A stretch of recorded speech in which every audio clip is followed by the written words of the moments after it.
స్వాధ్యాయకు నమస్కారం.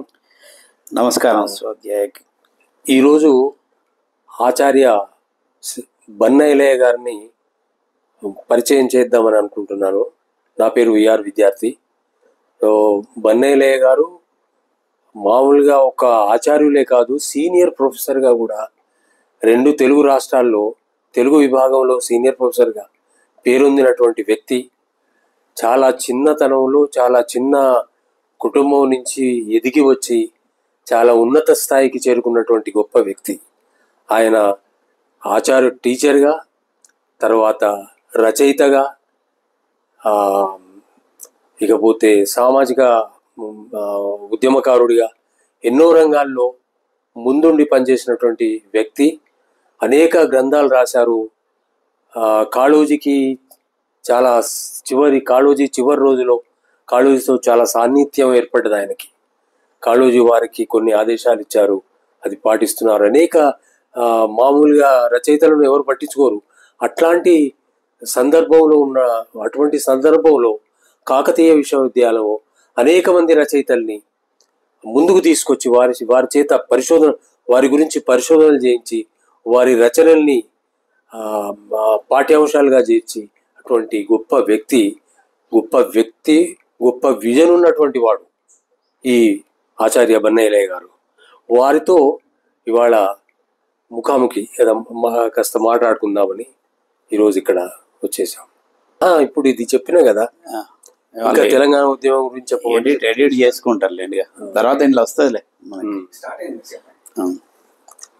స్టార్టింగ్ నుంచి మళ్ళీ ఫర్దర్ ఇప్పుడు ఆచార్య బన్నయ్య గారు తెలంగాణ రచయితల సంఘంకు, వరంగల్ జిల్లాకు, తెలంగాణ రచయితల వేదికకు వరంగల్ జిల్లా అధ్యక్షునిగా ఉండి ఎన్నో కార్యక్రమాలు నిర్వహించారు. తర్వాత తెలంగాణ మలిదశ ఉద్యమంలో మేము అంతా జేఏసీ ఒకటి ఏర్పాటు చేసుకుంటే అనేక కార్యక్రమాలు ఆయన నిర్వహించడం జరిగింది. ఆయన పాత్ర చాలా ఉన్నది. అంతేగాక పరిశోధకుడుగా కూడా చాలా గొప్ప పేరు ఉన్నటువంటి వ్యక్తి. అటువంటి వ్యక్తి మీ స్టూడియోకు రావడం ఇవాళ వారితో సంభాషించడం సంతోషంగా ఉంది. వారిని ఇక అడుగుదాం ఏం చెప్తారో. ప్రొఫెసర్ ఎలే గారు నమస్కారం. నమస్కారం సార్. మీ గురించి చాలా విన్నాము, కానీ ఇవాళ ప్రత్యక్షంగా కొన్ని విషయాలు తెలుసుకోదలుచుకున్నా. మంచిదండి. ఇప్పుడు మీ జీవిత నేపథ్యం గురించి ఏమైనా చెప్తారా? స్వాధ్యాయకు నమస్కారం అండి. ప్రముఖ కవి, ఖండాంతర కవి, సైనిక కవి, ఒక సీనియర్ కవిగా పేరు ప్రఖ్యాతి చెందినటువంటి వేలూరి రాములు విఆర్ విద్యార్థిగా సాహిత్య ప్రపంచంలో ప్రసిద్ధులు. వారితో సంభాషించడం నిజంగా నా అదృష్టంగా భావిస్తున్నాను. ఎందుకు అనంటే వారికి 80 సంవత్సరాల వయసు. అనేక కవితా సంపుటాలను వెలువరించిన వారు. జిడ్డు కృష్ణమూర్తి లాంటి ఒక గొప్ప తాత్వికుడితో సంభాషించినటువంటి వ్యక్తి. మహామహోపాధ్యాయ కోవెల సుప్రసన్న గారితో వారికి సాన్నిహిత్యం ఉంది. పద్మ విభూషణ్ కాళోజీ నారాయణరావు గారికి అత్యంత సన్నిహితులు. వారికి బంధువు కూడా విద్యార్థి గారు కావడం చెప్పుకోదగిన విశేషమైతే, వీరి కవిత్వాన్ని కాళోజీ సోదరులు ప్రత్యేకంగా అభిమానించి చెప్పినటువంటి వాళ్ళు. అట్లాంటి ఒక వ్యక్తితో సంభాషించడం, అది స్వాధ్యాయంలో సంభాషించడం అనేది నిజంగా నా అదృష్టంగా భావిస్తున్నాను. ఇదొక అవకాశం అని కూడా నేను అనుకుంటున్నాను. ఇక విషయానికి వస్తే, విద్యార్థి గారు అడిగారు నా జీవితం గురించి కొంత నేపథ్యం చెప్పమన్నారు. నేను 1964 ఫిబ్రవరి 2 నాడు ఇప్పటి వరంగల్ జిల్లా ఎలుగూరు రంగంపేట గ్రామంలో జన్మించాను నేను. ఇది మా తల్లిదండ్రులు నిరక్షరాస్యులు. నా జన్మ తేదీ ఇది కరెక్ట్ కాదు, కానీ స్కూల్లోకి పంపించినప్పుడు నాకు అక్షర జ్ఞానాన్ని ప్రసాదించినటువంటి గురువులు రాసినటువంటి జన్మ తేదీ ఇదే రికార్డులో ఉంది. దాంతోనే నా జీవన యానం కొనసాగిస్తున్నాను. రెండవది, నేను పుట్టింది తెలుగు రంగంపేట అయినా ఆ కాలంలో ఉండేటువంటి 7 సంవత్సరాల కరువు వచ్చి అవస్థలు పడుతున్నారు పేదలు, నిరుపేదలు, రైతు కుటుంబాలు, గ్రామాలు తదితరమైనటువంటి ఈ పరిస్థితులన్నీ అవస్థలు పడుతున్నటువంటి టైములో మా తల్లిదండ్రులు మా 3 పిల్లల్ని పట్టుకొని, మేము మొత్తం 6, 3 అక్కలు, 3 అన్నదమ్ములు. అన్నదమ్ముల కంటే పెద్దవాళ్ళు అక్కలు. ఒక అక్క, మొదటి అక్క పుట్టిన కొద్ది సంవత్సరాలకి చనిపోయింది. ఆ తర్వాత 2 అక్కలు ఇప్పుడు ఉన్నారు. 3 అన్నదమ్ములం మేము. మా 3 అన్నదమ్ముల్లో నేను చిన్నవాడిని. పెద్ద ఆయన ఆర్టీసీలో డ్రైవర్గా పనిచేసి ఇటీవల ఒక 2-3 సంవత్సరాల క్రితం మరణించారు. రెండవ ఆయన అంతకు ముందే యూనివర్సిటీ ఆర్ట్స్ అండ్ సైన్స్ కళాశాల హనుమకొండలో వారు BA సోషాలజీ చదివి పాస్ అయిన తర్వాత ఆయన కాలం చేయడం జరిగింది. అదొక విషాదం. ఇట్లా మా 3 పసిపిల్లలను పట్టుకొని, అక్కలకు పెళ్ళయింది అప్పటికే, 3 పసిపిల్లలను పట్టుకొని మా పెద్దక్క మన్నె లక్ష్మి, మన్నె నరసయ్య గారు వాళ్ళ ఊరు నర్సంపేట, పాకాల నర్సంపేట. ఆ నర్సంపేటకు మేము వలస వెళ్ళాం. కడుపు చేత పట్టుకొని వలస వెళ్ళాం.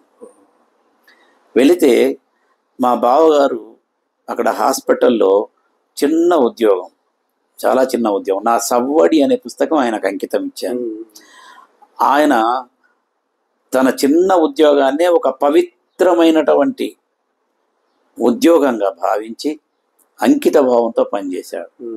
ఆయన మీద మా కుటుంబ సభ్యులకు కాకుండా మా బంధువులందరికీ కూడా ఆయన మీద అపారమైన గౌరవం ఉంది. ఉద్యోగస్తుడు, మొదటి ఉద్యోగస్తుడు కావడం, గొప్ప సంస్కారవంతుడు కావడం వల్ల, ఇట్లా బంధువులందరిని చేరదీయడం వల్ల ఆయన మీద గౌరవం సహజంగానే పెరిగింది. ఆయన ఏం చేశారంటే నర్సంపేటకు పిలిపించి, కరువులో అక్కడ పిల్లలు చదవలేరని మా అమ్మ నాన్నలను అక్కడ పిలిపించి మమ్మల్ని స్కూల్లో చేర్పించారు. మా రెండవ అన్న నన్ను. ఆయన పెట్టినటువంటి ఈ జీవితం ఇంత దూరం వస్తుంది.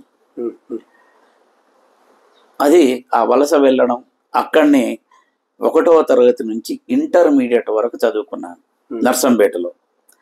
1వ తరగతి హరిజనవాడ స్కూల్లో చదివాను. 1 నుంచి 4వ తరగతి. 4వ తరగతి నాతోటే ప్రారంభమైంది హరిజనవాడ స్కూల్లో. అంటే 1970లో నా విద్య అక్షరాభ్యాసం ప్రారంభమైతే 1974లో 4వ తరగతి అయిపోయింది. 4వ తరగతి హరిజనవాడ స్కూల్లో నాతోనే ప్రారంభమైంది. ఆ తర్వాత 5వ తరగతి JBS ద్వారకపేట అని నర్సంపేటకు ఒక 2 కిలోమీటర్ల దూరంలో ఉండేది. అక్కడ 5వ తరగతి పూర్తి చేశాను. ఆ తర్వాత 6వ తరగతి నర్సంపేట ZPSS హై స్కూల్లో 6వ తరగతి నుంచి 10వ తరగతి 1976 నుంచి 1980కి పూర్తి చేశాను. 1982 నుంచి 82 వరకు నర్సంపేట జూనియర్ కళాశాలలో ఇంటర్మీడియట్ పాస్ అయ్యాను.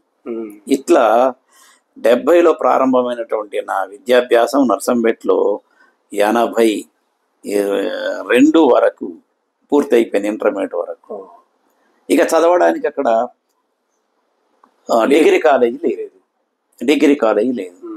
ఈ డిగ్రీ కాలేజీ లేని కాలంలో మా బావగారు, మా అన్నలు, మా తల్లి నువ్వు తప్పకుండా వరంగల్కి వెళ్ళి నువ్వు చదువుకోవాలి, ఇంట్లో బాగుంటుంది అనే ఉద్దేశంతో వాళ్ళు వరంగల్కు నన్ను పంపించారు.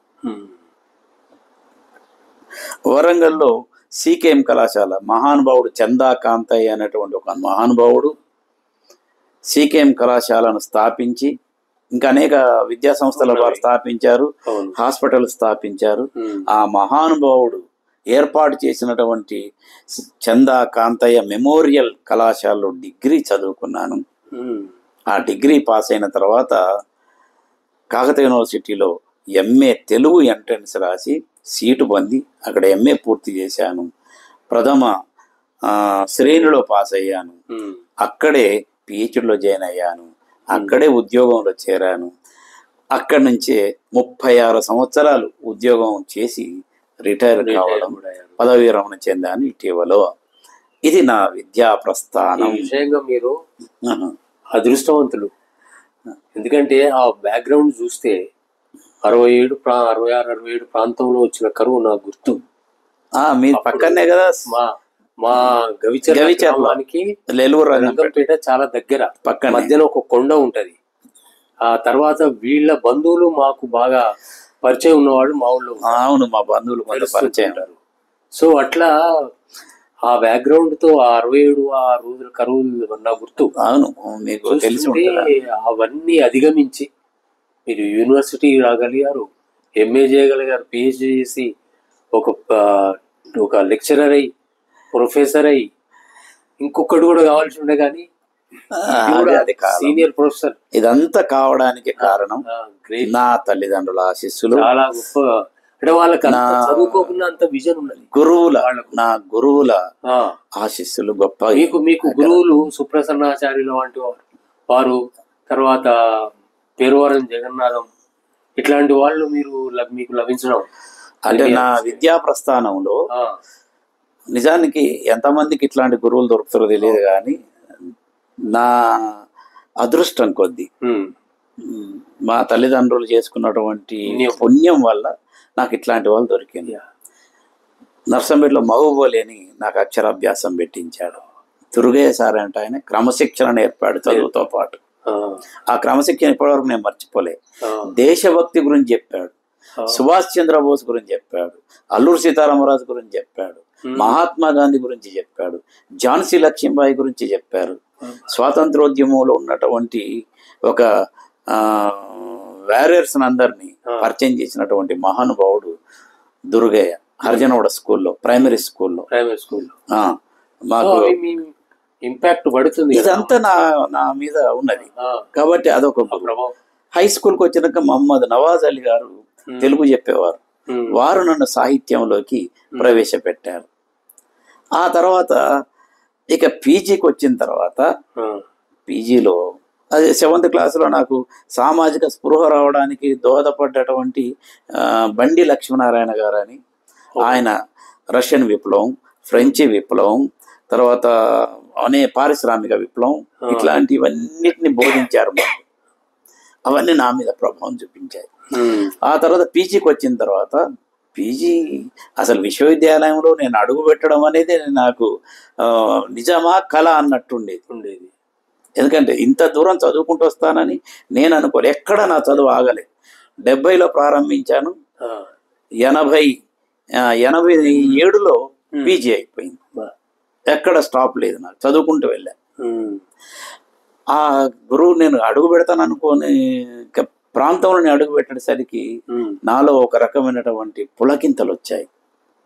అప్పటికే రామకోటి శాస్త్రి గారి పేరు విన్నాను. ప్రొఫెసర్ రామకోటి శాస్త్రి, ప్రొఫెసర్ సుప్రసన్న గారు, ప్రొఫెసర్ జగన్నాథం గారు, ప్రొఫెసర్ మాదిరాజు రంగారావు గారు, ప్రొఫెసర్ హరిశివకుమార్ గారు, ఆ తర్వాత తరం వచ్చినటువంటి ప్రొఫెసర్ కాత్యాయని విద్మహే, ప్రొఫెసర్ హనుమాన్ల భూమయ్య, ప్రొఫెసర్ జ్యోతి గారు, యాదగిరి వీళ్ళందరి తర్వాత నాకు వాళ్ళు గురువులు కాదు. యాదగిరి కానీ యాదగిరి సార్ కానీ రుక్మిణి మేడం కానీ నా గురువులు కాదు. మిగిలిన వాళ్ళందరూ నాకు గురువులే. అందరు పాఠాలు చెప్పారు. అక్కడ నాకు జరిగిన అనుభవం ఏమిటంటే, నేను ఆ టైంలో కవిత్వం రాస్తున్నా.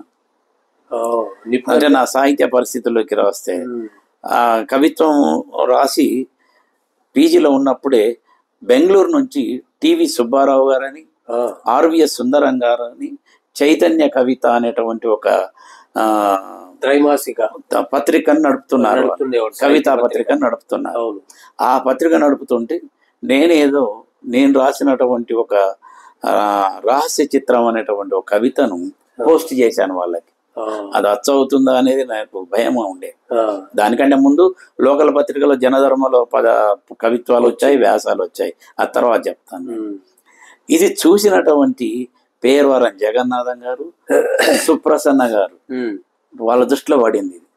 అచ్చయ్య వచ్చింది, వాళ్ళకు వచ్చినాయి, నాకు రాలే. అప్పుడే చైతన్య కవిత వచ్చి వాళ్ళు ఒక కార్డు రాశారట వీళ్ళకి. జగన్నాథ్ సార్ చెప్పారు, ఆర్విఎస్ సుందరం గారు కార్డు రాసి, మీ దగ్గర ఎంఏ విద్యార్థి ఐలయ్య అని ఉన్నాడు, ఆయన ఈ కవిత రాశాడు, దీంట్లో ఉన్నది మీరు చూడండి అని.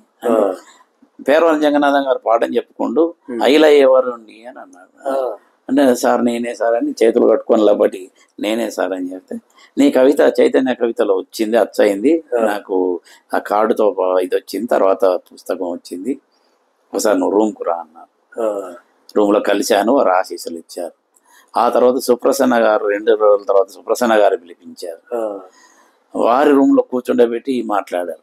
ప్రొఫెసర్లు కూర్చుండబెట్టి మాట్లాడడం అనేది మిగిలిన నా క్లాస్మేట్స్ కు పెద్దగా ఆశ్చర్యం. దాంట్లో అద్భుతమైనటువంటి గొప్ప పాండిత్యం ఉన్నటువంటి వాళ్ళు, కవులు, ట్రెండ్ సెట్టర్స్, చేతనావర్తం లాంటి కవితా ఉద్యమాలు లేవదీసినటువంటి పేర్వరం జగన్నాథం గారు కానీ, కోవెల సుప్రసన్నాచారి కానీ పిలవడం అనేది, సంపత్ కుమార్ గారు అప్పుడు పిలవలే నన్ను, వారు అప్పుడు ఆర్ట్స్ కాలేజీలో చేస్తున్నారు. ఇది పడే నాటికి తర్వాత వారు సంపత్ కుమార్ గారు గురువే తర్వాత వచ్చారు. అది చూసి వారు పిలిచి, సుప్రసన్న గారు 2-3 రోజుల తర్వాత చూసి వాళ్ళు పిలిచి అడిగారు. ఇక నా మీద నాకు విశ్వాసం ఏర్పడింది. ఓహో, నేను కూడా కవిత్వం రాయొచ్చు, ఇంత గొప్ప వాళ్ళ చేత ప్రశంసించబడింది అని. నా ఒక వారం తర్వాత నాకు పుస్తకం వస్తే దాన్ని చూపించి అందరు చూపించుకుంటూ వచ్చాను. ఇది నాకు సాహిత్యంతో, ఈ గురువులతో నాకు జరిగినటువంటి ఇది. ఆ తర్వాత నా కవిత్వ పంక్తులు, హఠాత్తుగా తెగిపోయిన ఓ ఒంటరి నక్షత్రం చీకటి మైదానంలోకి ప్రయాణిస్తుంది, ఇట్లా మొదలవుతుంది. అది కొద్దిగా ఆ కాలంలో ఉన్నటువంటి ఒక ట్రెండ్ సంబంధించినటువంటివి వచ్చేసినాయి. ఆ టైటిల్ చాలా రహస్య చిత్రం అనేది టైటిల్. అయితే టైటిల్ కూడా చెప్పాలి మీకు. నా టైటిల్ పుస్తకం వచ్చింది, చాలా సమీక్షలు వచ్చాయి. ఎవరెవరు రాశారు? రాఘవేంద్రరావు గారు అని అప్పుడు రాశారు, సమీక్ష రాశారు.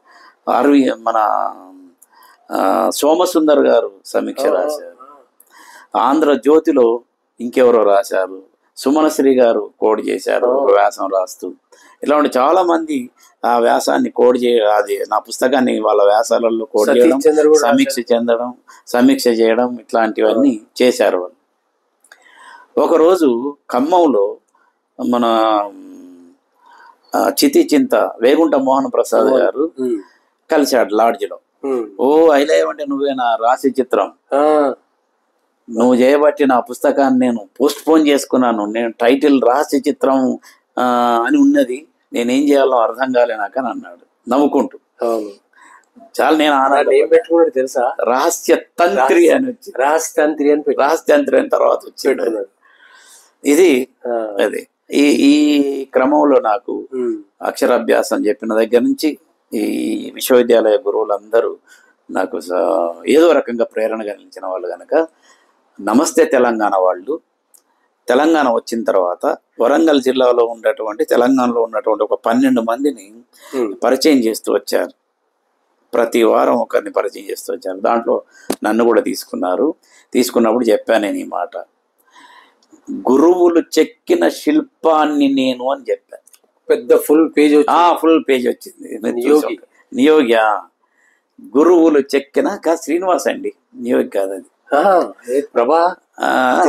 నమస్తే తెలంగాణ, నూరా శ్రీనివాస్ గారు చేశారు. 12 మందిని ఏమో చేశారు. నాది గురువులు చెక్కిన శిల్పాన్ని అని. సరే, ఇవన్నీ కనుక ఒక నిరక్షరాస్యుల కుటుంబంలోంచి వచ్చి గురువుల అభిమానాన్ని పొంది వాళ్ళ పాండిత్యంలో శతాంశం నాకు అందడం వల్ల వాళ్ళలో ఉండేటువంటి సాహిత్యం ఒక హిమాలయ గిరిశిఖరం అయితే ఉమ్. నేను ఒక చిన్న గులకరాయిలాగా నేను ఆ ప్రయాణం ప్రారంభించాను. అదే నాకు జీవితాన్ని ఆ గులకరాయి నిలబెట్టింది. శిఖరం ఏమున్నదో ఇక చూసి. అట్లా ఏం కాదు. శిఖరంలో ఏముందో. ఒక 15 రచనలు చేశానండి నేను. ఆ, నేను విద్యార్థిగా ఉన్నప్పుడే ఎంఏ అయిపోయిన అప్పటికి ఇక వీళ్ళు ఎప్పుడైతే నాకు ఆశీస్సులు అందించారో ఆ, ఫటాఫట్ కవిత్వం రాస్తూనే ఉన్నాను. ఇక యువకుని కావడం, అప్పటికి నాకు ఒక సామాజిక చింతన ఉండడం, ఆ, అప్పటికి జీవితంలో అనేక సంఘర్షణలు ఉండడం, నా చుట్టూ ఉన్నటువంటి సామాజిక పరిస్థితులు, రాజకీయ పరిస్థితులు, వచ్చినాయి ఆర్థిక పరిస్థితులు ఇవన్నీ సాహిత్యం. ఉండి ఇట్లాంటి వాళ్ళ యొక్క ఆశీస్సులు లభించడంతో నా విశ్వాసం ఉన్నది కాబట్టి ఫటాఫట్ ఒక 20 కవితలు ఉమ్, వేశా. జనధర్మంలో అప్పటికి నడుస్తుంది. వేశా. ఆ 20 కవితలే రహస్య చిత్రం పేరుతో 1980 ఎంఏ అయిపోగానే ఏ, 88లో రహస్య చిత్రం అనే పుస్తకాన్ని ఆవిష్కరించారు. First poetry. Poetry book. ఇది నర్సంపేటలోనే ఆవిష్కరించాలి మా ఊళ్ళో అని చెప్పి. ఎవరు ఆవిష్కరించాలి? నాకు ఇష్టమైనటువంటి గురువు కోల సుప్రసన్నాచారి గారే దీన్ని ఆవిష్కరించాలని చెప్పి ఏప్రిల్ ఎండలు 1988 కాలం, మనం 2025లో ఉన్నాం. ఆ కాలంలో వారు 2 వీలర్ మీద, ఒక మిత్రుడు, నేను పంపించిన ఒక మిత్రుడు 2 వీలర్ మీద కూర్చొని వచ్చారు. సభకు వచ్చేటప్పుడు కొద్దిగా ఆలస్యం అయింది. మేము 11 గంటలకు అనుకుంటే సార్ 11:20కే వచ్చారు. 20 నిమిషాల్లో అంతకు అక్కడ కూర్చున్నటువంటి కవులు, వేరే ప్రాంతం నుంచి వచ్చిన కవులు, నా క్లాస్మేట్స్ విద్యార్థులు, ఆ లోకల్లో ఉండే పండితులు, వీళ్ళందరూ సుప్రసన్న గారు వస్తారా, అంత గొప్ప మనిషిని నర్సంపేటకు తీసుకురాగలుగుతావా, నువ్వు పిల్లవాడివి, ఏదో కానీ ఏంటి అన్నట్టుగా మాట్లాడుతున్నారు వాళ్ళు. ఆయన రారు అని నాకు ఆ నమ్మకం ఉండి, అప్పుడు ఫోన్లు లేవు, ల్యాండ్ ఫోన్లు కూడా మాకు అందుబాటులో లేవు. సార్ వచ్చారు, 11:20కి వచ్చారు. నా పుస్తకాన్ని ఆవిష్కరించి వారు ఆశీస్సులు ఇవ్వడంతో నా జీవితం సవ్యంగా ఎలాంటి ఆటంకం లేకుండా నాకు కొనసాగుతూ వచ్చింది. విశ్వవిద్యాలయంలో వాళ్ళ ప్రోత్సాహంతో నేను పేరవరం జగన్నాథం గారు, కోల సుప్రసన్నాచారి గారి ఆశీస్సులతో నాకు యూనివర్సిటీలో లెక్చరర్ పోస్ట్ రావడం తెలుగు డిపార్ట్మెంట్లో. అప్పుడు 150 మంది ఇంటర్వ్యూకి వచ్చారు. అప్పుడే ఫ్రెష్గా ఎంఏ అయిపోయినటువంటి నాకు మీకు వచ్చిందండి రావడం అని అంటే అది కేవలం ఈ గురువులది. అందుకే నేను గురువుల ఆశీస్సులే. నా ప్రతిభావంతులు చాలా మంది ఉన్నారండి. ప్రతిభావంతులకు కొదవ ఉండే సమాజం. గురువుల ఆశీస్సులు, ప్రతిభావంతులకు ఏ తరంలో అయినా కొదవ ఉండదు. అనేక మంది ఇంటర్వ్యూకి వచ్చారు, గొప్ప వాళ్ళందరూ. 150 మంది ఇంటర్వ్యూకి వచ్చిన వాళ్ళు, మామూలు వాళ్ళందరూ వైస్ ఛాన్సలర్ సైన్లు తర్వాత, వాళ్ళందరూ గొప్ప రచయిత లైన్ల తర్వాత, అప్పటికే పుస్తకాలు వేసిన వాళ్ళు ఉన్నారు. అనేక ట్రెండ్స్లో వాళ్ళు ఉండి కవిత్వం రాసినటువంటి వాళ్ళు ఉన్నారు. నేను అప్పటికే ఫ్రెష్గా ఉన్నవాడిని కనుక ఏదో ఒక వాళ్ళ ఆశీస్సుల వల్ల నాకు ఉద్యోగం వచ్చింది. దాన్ని నడుపుకుంటూ వచ్చా. మొదటి పుస్తకం రహస్య చిత్రం 1988. ఆ తర్వాత 10 సంవత్సరాలకి నిప్పు కణిక అని దళిత్ ఆస్పెక్ట్ తోటి అప్పుడున్నటువంటి సమాజం యొక్క పరిస్థితులు, సాహిత్య పరిస్థితులతోటి నిప్పు కణిక రాశాను. అక్కడ ఎవడి హక్కుల పక్కరాయి నేల, ఎవడి కాపల కుక్కరాయి చరిత అని అంటూ నేను రాసినటువంటి కవిత్వం అనేక మందిని ఆకట్టుకున్నది. లాంగ్ పోయం అది. మా మిత్రుడు ఆంగ్ల విభాగంలో ప్రొఫెసర్గా ఉన్నటువంటి కె దామోదరరావు గారు దాన్ని నా తెలుగు పోయిటరీని ఇంగ్లీష్లోకి చేశారు. ఫైర్ స్పార్క్ పేరుతో చేశారు నిప్పు కణికని. అది అనే దళిత ట్రెండ్లో వచ్చినటువంటి దీర్ఘ కవిత్వంలో వచ్చినటువంటి ఒక గొప్ప పుస్తకంగా పేరుకు పొందింది. ఇప్పటికీ సెంట్రల్ యూనివర్సిటీ ఎంఏ విద్యార్థులకు, తెలుగు విద్యార్థులకు సెంట్రల్ యూనివర్సిటీలో పాఠ్య పుస్తకంగా ఉంది. ఆ తర్వాత ఇప్పటికీ పాఠ్య పుస్తకంగా ఉంది. శాతవాహన యూనివర్సిటీలో దళిత పేపర్లో పాఠ్య పుస్తకంగా ఉంది. అది కాకతీయ విశ్వవిద్యాలయంలో నేను రాసిన కొద్ది సంవత్సరాలకే ఆంగ్ల విభాగంలో ట్రాన్స్లేషన్ పేపర్గా పెట్టుకున్నారు. తెలుగు ఇంగ్లీష్ కలిపి ఉంటుంది.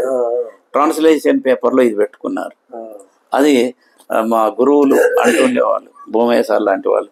అయితే నువ్వు ఇక్కడ కవి ఉన్నావు, ఈ పక్కనే ఆంగ్ల భాగంలో నీ పాఠ్యపుస్తకం ఉండడం చాలా చాలా అద్భుతమైన అనేవాళ్ళు. అది కూడా గురువుల ఆశీస్సులని నేను భావిస్తున్నాను. ఆ తర్వాత అది ఖమ్మంలో డిగ్రీ ఎంఎల్ విద్యార్థులకు, మోడర్న్ లాంగ్వేజ్ విద్యార్థులకు కూడా దాంట్లో కొంత పీస్ తీసి పాఠ్యపుస్తకంగా పెట్టుకున్నారు. ఇది పోయిటరీకి సంబంధించింది. ఆ తర్వాత విమర్శ రాయాలి. నేను ఎందుకు విమర్శ రాయాలంటే మా గురువులు అందరూ కాకతీయ విశ్వవిద్యాలయంలో కళాన్ని పక్కకు పడి ఉద్యోగం రావని కళాన్ని పక్కకు పెట్టిన వాళ్ళు లేరు తెలుగు శాఖలో. ఇక్కడ తెలుగు శాఖలో ప్రాచీన సాహిత్యానికి, ఆధునిక సాహిత్యానికి, జానపద సాహిత్యానికి పెద్ద పీట వేసినటువంటిది. ఇక్కడ విశ్వనాథ పీఠం అని ఒకటి పెట్టి నిరంతరం పనిచేసినటువంటి ఆచార్యులు. ఇక్కడే వీళ్ళందరూ చూసిన తర్వాత ఉద్యోగంలో ఉన్నాం కాబట్టి విమర్శ రాయక తప్పదు. కాబట్టి నేను తెలుగు కవిత అభినవ దృక్పథం, దళిత సాహిత్య అది మంచి పేరు వచ్చింది నాకు. ఆ తర్వాత దాన్ని ఎవరికి అంకితం ఇచ్చాను అంటే, ఫస్ట్ నాకు పిహెచ్డి పర్యవేక్షకులైనటువంటి హనుమాన్ల భూమయ్య గారికి, నా గురువులు వారి మీద గౌరవభావంతో ఆ పుస్తకాన్ని మొదలు హనుమాన్ల భూమయ్య గారికి అంకితం ఇచ్చాను, నా పర్యవేక్షకులకు. రెండవది తెలంగాణ సాహిత్య సాంస్కృతిక చైతన్యం అని ఒకటి వచ్చింది. తెలంగాణ ఉద్యమం ఇక నడుస్తుంది. అప్పుడు మలిదశ తెలంగాణ ఉద్యమం, తెలంగాణ సాహిత్య సాంస్కృతిక ఉద్యమం నడిపి దాంట్లో ఏమిటి తెలంగాణ పునర్నిర్మాణానికి కావలసినటువంటి, సాహిత్య పునర్నిర్మాణానికి కావలసినటువంటి ఒద్దిరా సోదరులు, ఈ ఒద్దిరా సోదరులు తెలంగాణలో మొట్టమొదటి లిఖిత పత్రికను తెలుగు పత్రికను స్థాపించి నడిపినటువంటి వాళ్ళు. ఈ స్వాధ్యాయాన్ని స్థాపించి నడుపుతున్నటువంటి కోవెల సంతోష్ కుమార్ గారి దగ్గర మనం ఆ లిఖిత పత్రికకు ముద్రణ పత్రికను కూడా మనం చూసాం. ఒరిజినల్స్ ఉన్నాయి చాలా. అది ఒక పెద్ద మ్యానుస్క్రిప్ట్ లైబ్రరీ. అది అనేక ప్రక్రియలతోటి వారు కేవలం తన ఇంట్లో స్థాపించారు. వారి తండ్రి కోరిక వల్ల దాన్ని నడుపుతున్నారు. మనం చూసాం ఇప్పుడు. అది స్వాధ్యాయంలో ఎన్ని ఉపనిషత్తులు, చతుర్వేద సారాలు, వేదాలు, పురాణాలు, వీళ్ళు ఎంఎస్కో వాళ్ళ ప్రచురణలు, అనేక మంది మహానుభావుల యొక్క షష్ఠపూర్తి సంచికలు, అభినందన వ్యాసాలు, ఇట్లా ఎన్నో ఉన్నాయి వారి దగ్గర. నాటకాలు, నవలలు ఇవన్నీ చూసాం. దాంట్లోనే దీన్ని జాగ్రత్తగా ఒక పోస్టల్ ఫైల్లో కట్టి పెట్టారు తెలుగు పత్రిక. ఒద్దిరా సోదరులు రాసినటువంటి నాటకాలు ఉన్నాయండి. మేనరికం, అరువు సొమ్ము, ఇట్లాంటి ఒక 5 నాటకాలు. అవి నాటికలు ముద్రితం కాలేదు. ముద్రితం కానటువంటి వాటిని ఒద్దిరా సోదరుల మీద ఒక సదస్సు చేశారు తెలుగు యూనివర్సిటీ వాళ్ళు. ఇక్కడ ఉన్నటువంటి సాహితీ పరులు తెలుగు యూనివర్సిటీ కలిపి చేశారు. చేసినప్పుడు అప్పుడు ఒక సంచిక తెస్తున్నాం వాళ్ళ జ్ఞాపకార్థం, మీరు ఒక వ్యాసం రాయాలని కోవెల సుబ్రహ్మణ్యాచారి గారు ఆ అముద్రిత నాటకాలను నా చేతికి ఇచ్చారు. ఇచ్చి ఇవి ఎక్కడ అచ్చు కాలేదు, మీరు జాగ్రత్తగా పెట్టి చదువుకొని వ్యాసాలు రాసినాక నాకు అంతే జాగ్రత్తతో ఇవ్వాలన్నారు. నేను నా జీవితంలో అతి జాగ్రత్తగా ఏం పెట్టుకున్నాను, నా సర్టిఫికెట్ల కంటే జాగ్రత్తగా పెట్టుకున్నటువంటి అముద్రిత నాటికలు అవి. ఆ నాటికలను నేను ఓరియంటేషన్ కోర్సు ఇక్కడ కాశీ విశ్వవిద్యాలయం ఉంది కదా లక్నో, అదేమంటాం మనం బనారస్ యూనివర్సిటీలో ఓరియంటేషన్ కోర్సుకు పట్టుకపోతే దీన్ని పట్టుకెళ్ళి సాయంకాలం సమయంలో క్లాసులు అయిపోయిన తర్వాత గంగా నది ఒడ్డున కూర్చుండి ఇవన్నీ చదువుకున్నాను నాటిక. రోజు ఆ నెల రోజుల్లో చదివి అక్కడే ఒక వ్యాసం రాసి ఇక్కడికి రావగానే 21 రోజులు ఏదో కోర్సు, 21 రోజులలో వ్యాసం పూర్తి చేసుకొని వచ్చి సుప్రసన్న గారికి ఇచ్చా. అది అచ్చయింది. అది వాళ్ళ నాటికల అముద్రిత నాటికల మీద మొట్టమొదటి వ్యాసం. దాని మీద నాకు సహృదయ వాళ్ళు క్యాష్ అవార్డు కూడా ఇవ్వడం జరిగింది. అది సుప్రసన్న గారి ఆశీస్సులతో రాసినటువంటిది. అదొకటి దాంట్లో ఆ వ్యాసం ఉందని చెప్పడానికి చెప్తున్నా. ఆ తర్వాత సాహితీ కిరణాలు అని మరొక వ్యాసం పుట్టిన వేశాను. అది వివిధ సెమినార్లో నేను ప్రజెంట్ చేసినటువంటి వ్యాసాలు. వందే మాత్రం మొదలైనటువంటి ఒక క్లాసిక్ రచన మీద నేను చేసినటువంటివి మొదలైనటువంటి కనపడతాయి. ఆ తర్వాత సవ్వడి అనేటువంటి ఒక పుస్తకం. ఆ తర్వాత 4 ఆధునిక కావ్యాలు ఒక పరిచయం అనేటువంటి. ఆ తర్వాత కాలువ మల్లయ్య కథలు తెలంగాణ జనజీవనం. ఆ తర్వాత తెలంగాణ సాహిత్య సంస్థలు అనేటువంటి నా పరిశోధన గ్రంథం, పిహెచ్డి తీసుకొచ్చినటువంటి పరిశోధన గ్రంథం. ఆ తర్వాత ఇది అయిపోయిన తర్వాత 1969 తెలంగాణ ఉద్యమం కాళోజీ కవిత్వం అనేటువంటిది వచ్చింది. ఆ తర్వాత ఇదేమిటి ధార అనేటువంటిది వచ్చింది. ఇట్లా తర్వాత అంతకుముందు ధార కంటే ముందు తెలంగాణ ఏర్పడింది. ఆ తెలంగాణ ఏర్పడిన తర్వాత 115 ఏళ్ల తెలంగాణ కథ ఒక పరిచయం అనేటువంటి పేరుతో ఒకటి వేశాను. సంపాదకత్వం. నా సంపాదకత్వం కాదండి, నా వ్యాసాలు, పరిశోధన వ్యాసాలు అవి. మీ సొంత వ్యాసాలు అవి. ఇట్లా 15 పుస్తకాలు రాశాను నేను.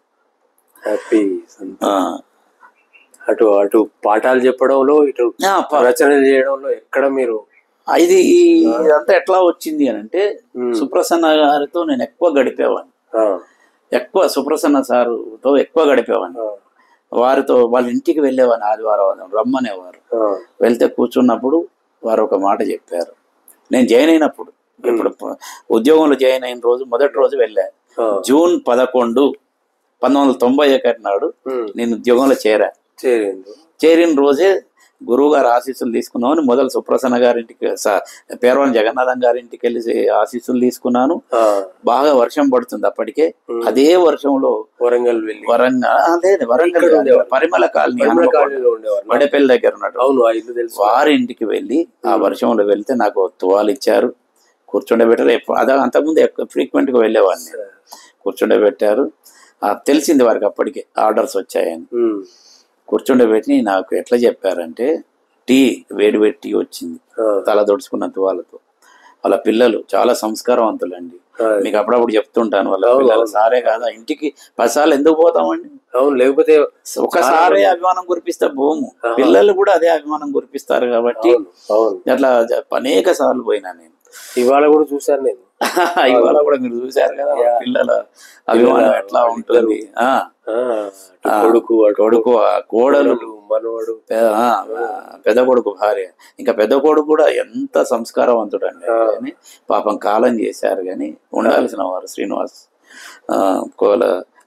గారు. వాళ్ళ పిల్లవాడిని చూసాం మనం, అనిరుద్ధును. అదే ఆ ఇంట్లో ఉన్నటువంటి అదే సంప్రదాయం. భోజనం చేయమంటలేరు, గొడవ పెడతలేరు.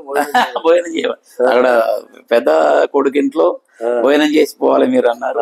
సంతోష్ ఇంట్లో, సంతోష్ ఫ్యామిలీ కూడా భోజనం చేసిపోవాలి. ఇది వాళ్ళ ఇంట్లో ఉంది సంస్కారం. ఆ ఇంట్లో కూడా అట్లే. సార్ది ఏదో పుస్తకం ఏమిటి, శతాంకుర తర్వాత వచ్చినటువంటి పుస్తకం ఉంది, లాంగ్ పోయం. ఆ పుస్తకం ఆవిష్కరణ నాకు సడన్ గుర్తు వస్తలేదు. ఆ పుస్తకం ఆవిష్కరణ సారింట్లోనే జరిగింది. అది ఆ రోజు అందరం భోజనాలు చేసాం సారింట్లో, అందరం సాహిత్య పరులు. పైన కొత్తగా ఒక గది కట్టి ఆ గదిలో అన్ని సారు రచనలు పెట్టారు. కొత్తగా వచ్చిన పుస్తకాలన్నీ కట్టగట్టి పెట్టారు. అక్కడ భోజనాలు పెట్టారు మాకు అందరికి. సార్ నాకు ఉద్యోగం వచ్చిన రోజు కూర్చుండబెట్టి ఇది చెప్పారు, ప్రతి వారం ఒక కొత్త పుస్తకం చదవాలి, ప్రతి 3 నెలలకు ఒక కొత్త వ్యాసం రాయాలి, తరగతి గదికి వెళ్ళి పాఠం చెప్పాలి, తప్పకుండా తప్పించుకొని తిరగొద్దు, ఏ పేపర్ ఇచ్చినా ఏ సబ్జెక్ట్ ఇచ్చినా ప్రిపేర్ అయి చెప్పాలి, మీరు చిన్న వయసు, ఇంకా చాలా కాలం మీరు ప్రొఫెసర్గా ఉంటారు యూనివర్సిటీలో, కాబట్టి అన్ని సబ్జెక్టులతో మీకు పరిచయం ఉండాలి, చదవాలి అని చెప్పారు. చెప్పి ఇది అది అని కాదు, ఎదురైన పుస్తకం వల్ల చదవాలి, రాయాలి. ఆ గురువు గారు చెప్పినటువంటి మాటలు నాకు ఆదేశంగానే అనిపించాయి. నాకు ఎవరు చెప్తారండి? తల్లిదండ్రులు చదువుకున్న వాళ్ళు కాదు, బంధువులు చదువుకున్న వాళ్ళు కాదు, ఇంట్లో ఎవరు చదువుకోలేదు. ఈ ఉద్యోగం ఇట్లా వచ్చింది, వీరితో నేను పరిశోధకుడు ఉన్నప్పటి నుంచి మీ ప్రయాణం చెప్తున్నగా వారితో ఉన్నది. వారు చెప్పిన ఇవి నా మనసులో ఇప్పటికీ 36 ఏళ్ళ తర్వాత కూడా అట్లే ఉన్నాయి. నేను చదవని రోజు లేదండి. మా ఇంట్లో దుర్మరణాలు జరిగాయి, అయినా నేను చదవకుండా పడుకోని రోజు లేదు. ఇక రాస్తున్నాను, అందుకే 15 పుస్తకాలు రాశాను. 89 పరిశోధనా వ్యాసాలు ఉన్నాయి దాంట్లో. 85 సెమినార్లకు పత్రాలు సమర్పించాను నేను. పత్రాలు తర్వాత ఎన్ని పిహెచ్డీలు చేశాం. ఆ పిహెచ్డీలు మళ్ళీ మాట్లాడడం. ఇట్లా సుప్రసన్న గారు చెప్పిన దగ్గర నుంచి నేను పని చేస్తున్నాను. మా తెలుగు శాఖలు అందరూ రాసేవాళ్ళే. రామకోడి శాస్త్రి గారు అనే ఒక మహానుభావుడు తెలుగు శాఖలో సీనియర్ ప్రొఫెసర్ ఉండే కదా, ఆయన చనిపోయిన తర్వాత ఆయన పుస్తకాలు 20 అయ్యాయండి. అన్ని సభలకు నేను వెళ్ళాను. వారు కాలం చేసిన తర్వాత, కీర్తిశేషులైన తర్వాత రామకోడి శాస్త్రి గారి కూతురు కాత్యాయని విద్మయ్య గారు నా గురువు. ఆ 20 సభలో నేను పాల్గొన్నాను. చనిపోయిన తర్వాత కూడా అంత వర్క్ ఉన్నది వాళ్ళది అంటే అచ్చు కాకుండా ఎట్లా పనిచేశారు. అందుకే ముదిగండ వీరభద్రయ్య గారు అంటారు, ఎస్వి రామారావు గారు అంటారు, కాకతీయ తెలుగు శాఖ గురించి మాట్లాడుతూ, తెలుగు శాఖను ఒక పరిశోధన పట్టాల మీద ఎక్కించినటువంటి మహానుభావులు రామకోడి శాస్త్రి, కోవెల సుప్రసన్న, మిగిలినటువంటి ఆచార్యులు పేర్వరం జగన్నాథం కానీ, మిగిలిన మాధురథ రంగారావు కానీ, హరిశివ కుమార్ గారు కానీ, కాత్యాయని విద్మయ్య గారు, వాళ్ళు అందుకున్నటువంటి వాళ్ళు కానీ పెద్దవాళ్ళను పరిశోధన పట్టాలు ఎక్కించారు. దాన్ని సవ్యంగా మీరు నడుపుకుంటూ పోండి. ఇక మీరు కొత్తగా ఏం చేయాలన్న పని లేదు. చదవడం, రాయడం, మారుతున్న ట్రెండ్స్ బట్టి మీరు వెళ్ళిపోవడం అంతే. ముదిగొండ వీరభద్రయ్య గారు ఒకసారి ఎక్స్టెన్షన్ లెక్చర్ ఇచ్చినప్పుడు తెలుగు శాఖలో నేను కొత్తగా వచ్చినప్పుడు చెప్పారు. ఎస్వి రామారావు గారు నేను పరిశోధన చేస్తున్న కాలంలో వారి దగ్గరికి వెళ్ళినప్పుడు వాళ్ళ ఇంట్లో కూర్చుండబెట్టి చెప్పారు నాకు. నేనంటే ఆయన కూడా నన్ను పుత్ర వాత్సల్యంతో ప్రేమిస్తారు ఎస్వి రామారావు గారు. సాహిత్య సంస్థలు మొదలైనటువంటి ఆ టాపిక్ను చెప్పేదాన్ని స్థిరపడేలాగా చేసింది మాదిరాజు రంగారావు గారు, మా గురువు అనమళ్ళ భూమయ్య గారు. ఇట్లా కాబట్టి వాళ్ళు చెప్పారు. అందుకే వీళ్ళ మాటలు, ఈ వర్క్, సుప్రసన్న గారు కవిత్వం రాయడం, పరిశోధన చేయడం, లెక్చర్లు ఇవ్వడం, ఎక్కడ సాహిత్య సభలు ఉంటే అక్కడ సాహిత్య సభలకు వెళ్ళడం, పేర్వరం జగన్నాథం గారు వీళ్ళు కడిపి సాహిత్య సభలు నడిపించడం, అనేకమైనటువంటి పుస్తకాలు అచ్చువేయడం, అభ్యుదయ కవిత్వం అనంతరం దూరంలో అప్పుడు రావడం, ఇవన్నీ నాకు వీళ్ళ ప్రేరణ వల్ల నిర్విఘ్నంగా, అందుకే నిరంతరం చదవడం, నిరంతరం రాయడం అలవాటు అయింది. కాబట్టి ఇన్ని పుస్తకాలు రాశాను. దాదాపు 12 సెమినార్లకు డైరెక్టర్గా ఉన్నాను. వంటి సెమినార్లు చేశాను నేను. ఇవన్నీ వాళ్ళ దగ్గర చూసి నేర్చుకున్నటువంటి వాడిని. ఒక చదువులేని కుటుంబంలోంచి వచ్చి ఇట్లా నేను నిలబడడానికి నాకు దోహదం చేసినటువంటి మహానుభావులు వాళ్ళు. ఇదంతా ప్రత్యక్షంగా నా మీద చూపించినటువంటి ప్రభావం. అయితే నా జీవితం నర్సంపేటలో ప్రారంభమైంది. అక్కడ నా చుట్టూన్న పరిస్థితులు ఏమిటండి అంటే, వామపక్ష భావజాలం నర్సంపేట మొత్తం కార్చిచ్చులాగా అంటుకొని నడుస్తున్న కాలం. విప్లవోద్యమాలు ఒకవైపు, పార్లమెంటరీ రాజకీయాలను అంగీకరించినటువంటి మార్క్సిస్ట్ తాత్విక ధోరణులు ఒకవైపు, తర్వాత జాతీయవాదంతో ఉన్నటువంటి వాదాలు మరొక వైపు, ఆ తర్వాత అధికారంలో ఉన్నటువంటి పార్టీలు ఒకవైపు. ఇట్లా నర్సంపేటలో నానా భావాల నదిగా ఉండేది. నేను హై స్కూల్లో ఉన్నప్పుడే నేను సోషల్ ఫర్ వసతి గృహంలో చదువుకున్నాను. ప్రభుత్వ వసతి గృహంలో చదువుకున్నవాడిని. ఆ వసతి గృహంలో అక్కడికి ఒక అజానుభావుడుగా ఉండేటువంటి ఒక వ్యక్తి వచ్చి మాకు విప్లవ గేయాలను పాడి వినిపించాడు. విప్లవ బోధనలు చేశాడు. దానివల్ల హాస్టల్లో ఉన్న వాళ్ళందరం అటు పిల్లలం కదా, 8-9 తరగతులనే అటు ఆకర్షితులం అయ్యాం. అటు ఆకర్షితులు అవ్వడంలో నేను కొద్దిగా ఉత్సాహవంతుడిని కాబట్టి మిగిలిన వాళ్ళకంటే 2 అడుగులు ముందేశాను ఆ చిన్న వయసులో. అదే అక్కడ మేము ప్రారంభించినటువంటి విప్లవోద్యమం మేమే ప్రారంభించాం ఆ ఊళ్ళో 78-79లో నర్సంపేటలో. గోడల మీద రాతలు రాశాం. పార్లమెంటరీ వ్యవస్థకు వ్యతిరేకంగా పనిచేసేటువంటి పార్టీ అది. మాకు అప్పుడు తెలియని అవి. ఇంటర్మీడియట్కి వచ్చాం. ఇంటర్మీడియట్కి వచ్చినప్పుడు ఇక డబుల్ మర్డర్ల గడ్డ, అది నేను ఒక పోయం కూడా రాశాను ఆంధ్ర జనధర్మలో.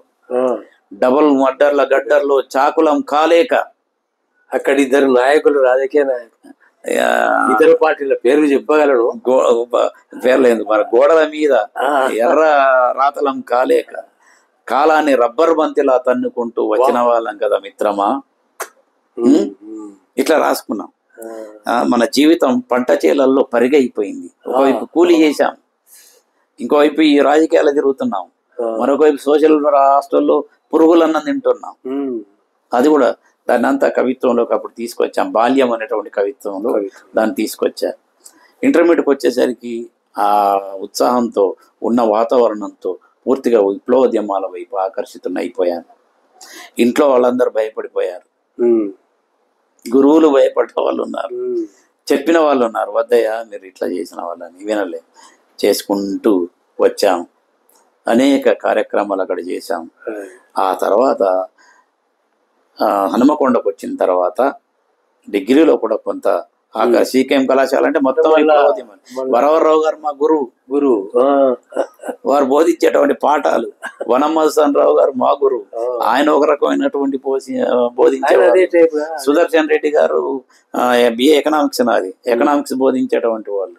వెంకటేశ్వరరావు గారు economics, quantum economics, general economics బోధించారు. ఇట్లాంటివి గురువులందరూ అక్కడ ఉన్న వాళ్ళందరి ఇంచుమించు ఆ భావాలు కూడా వచ్చేసాయి. మా తరంలో మా ఊళ్ళో నుంచి గొప్ప విప్లవ నాయకులు, అప్పటికే నాయకుడిగా అక్కడ స్థిరపడి ఉన్నారు. వాళ్ళ వెంట మేము పోయాం. ఇప్పుడు వాళ్ళు విప్లవోద్యమంలో పనిచేసి అనేకం కోల్పోయి బయటకు వచ్చి సామాజిక సేవ చేస్తున్న వాళ్ళు ఉన్నారు జఫర్గఢ ప్రాంతంలో. వాళ్ళందరితో కలిసి పనిచేసినాను మేము. ఆ తర్వాత డిగ్రీ అయిపోయి ఎంఏలో ఉన్న తర్వాత మా ఇంట్లో ఒక దుర్ఘటన జరిగింది. మా 2వ అన్నగారు పోలీస్ డిపార్ట్మెంట్లో పనిచేసుకుంటూ ఒక జబ్బుకు గురై అకాల మరణం చెందాడు. అయ్యో, అక్కడ నేను నా స్పీడ్ ఆపేశాను. అంటే ఒకవైపు నాకు ఈ భావాలు, ఇంకోవైపు గురువుల ఇవన్నీ నా మీద నన్ను సంఘర్షణలకు లోన్ చేస్తూ ఆపలే. నేను రాసుకుంటూ పోయాను.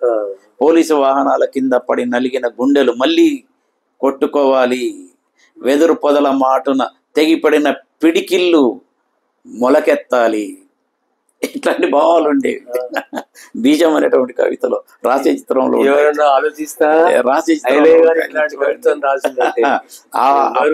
ఆ కాలం అట్లాంటిది. అవి అట్లాంటి చేసిన కాలంలో ఇంట్లో ఈ కుదుపు రావగానే మా మదరు ఏడుపు, దుఃఖము నన్ను మార్చేసింది. చిన్నప్పుడే నేను 3rd క్లాస్ అయిపోయింది, 4th క్లాస్లో ఎంటర్ అవుతున్న కాలంలో మా నాన్నగారు చనిపోయారు.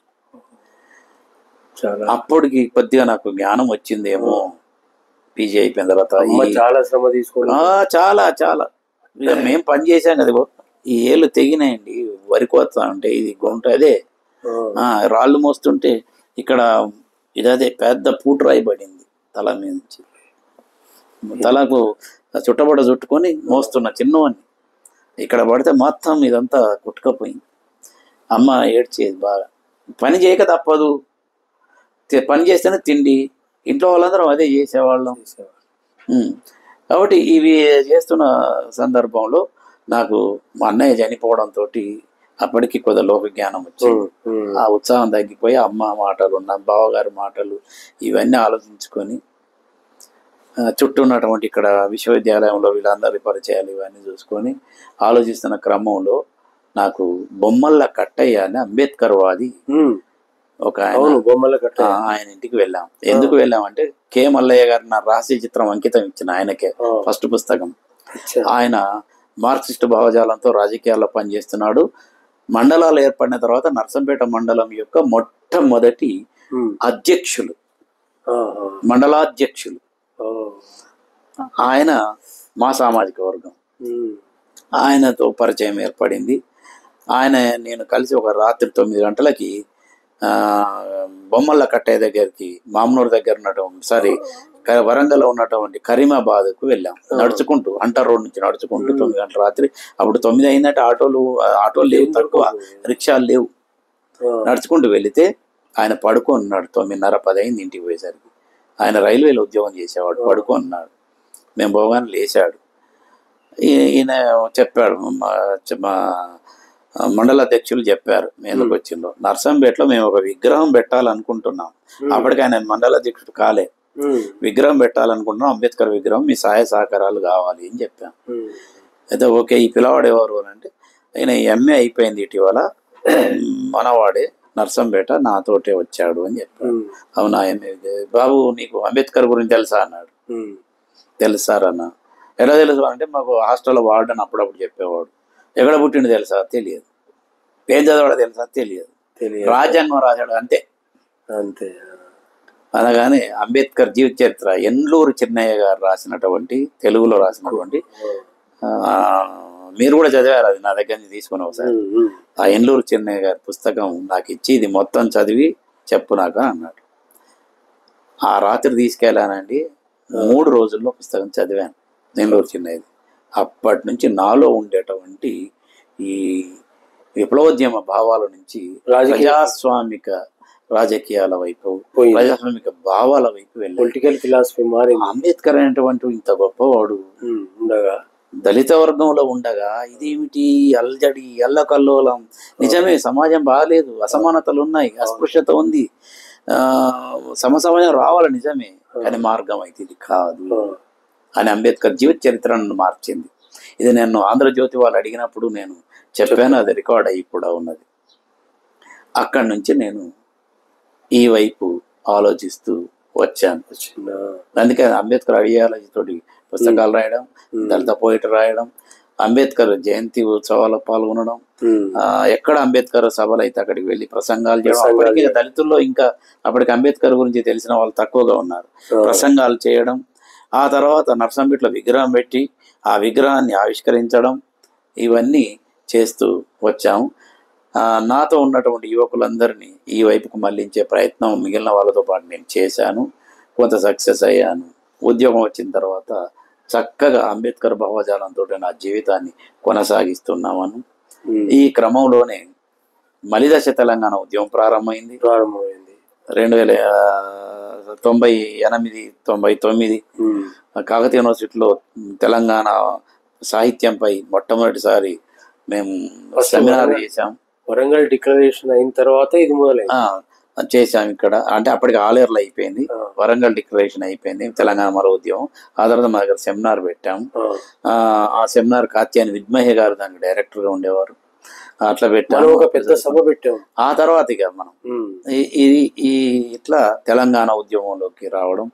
తెలంగాణ ఉద్యమంలోకి వచ్చిన తర్వాత నేను తెలుగు శాఖ అధ్యక్షుడిగా ఉన్నాను, హెడ్ ఆఫ్ ది డిపార్ట్మెంట్ గా ఉన్నాను.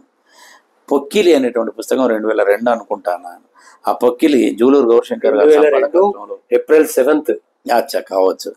2002లో వచ్చినటువంటి ఆ పొక్కిలి పుస్తకం కాళోజీ ఇంట్లో ఆవిష్కరణ చేయాలని జూలూరు గౌరశంకర్ గారు పట్టుబట్టారు.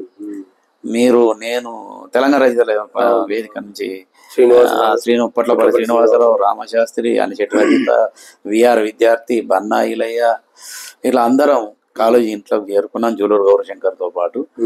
కాళోజీ గారు ఆ పుస్తకాన్ని ఆవిష్కరించి ఒక మాట చెప్పారు, ఐలయ్య, తెలంగాణ మలిదశ ఉద్యమంలోకి మీ విశ్వవిద్యాలయం నుంచి ఎవరు ఇప్పటి వరకు వచ్చినట్టు నాకు కనపడలేదు.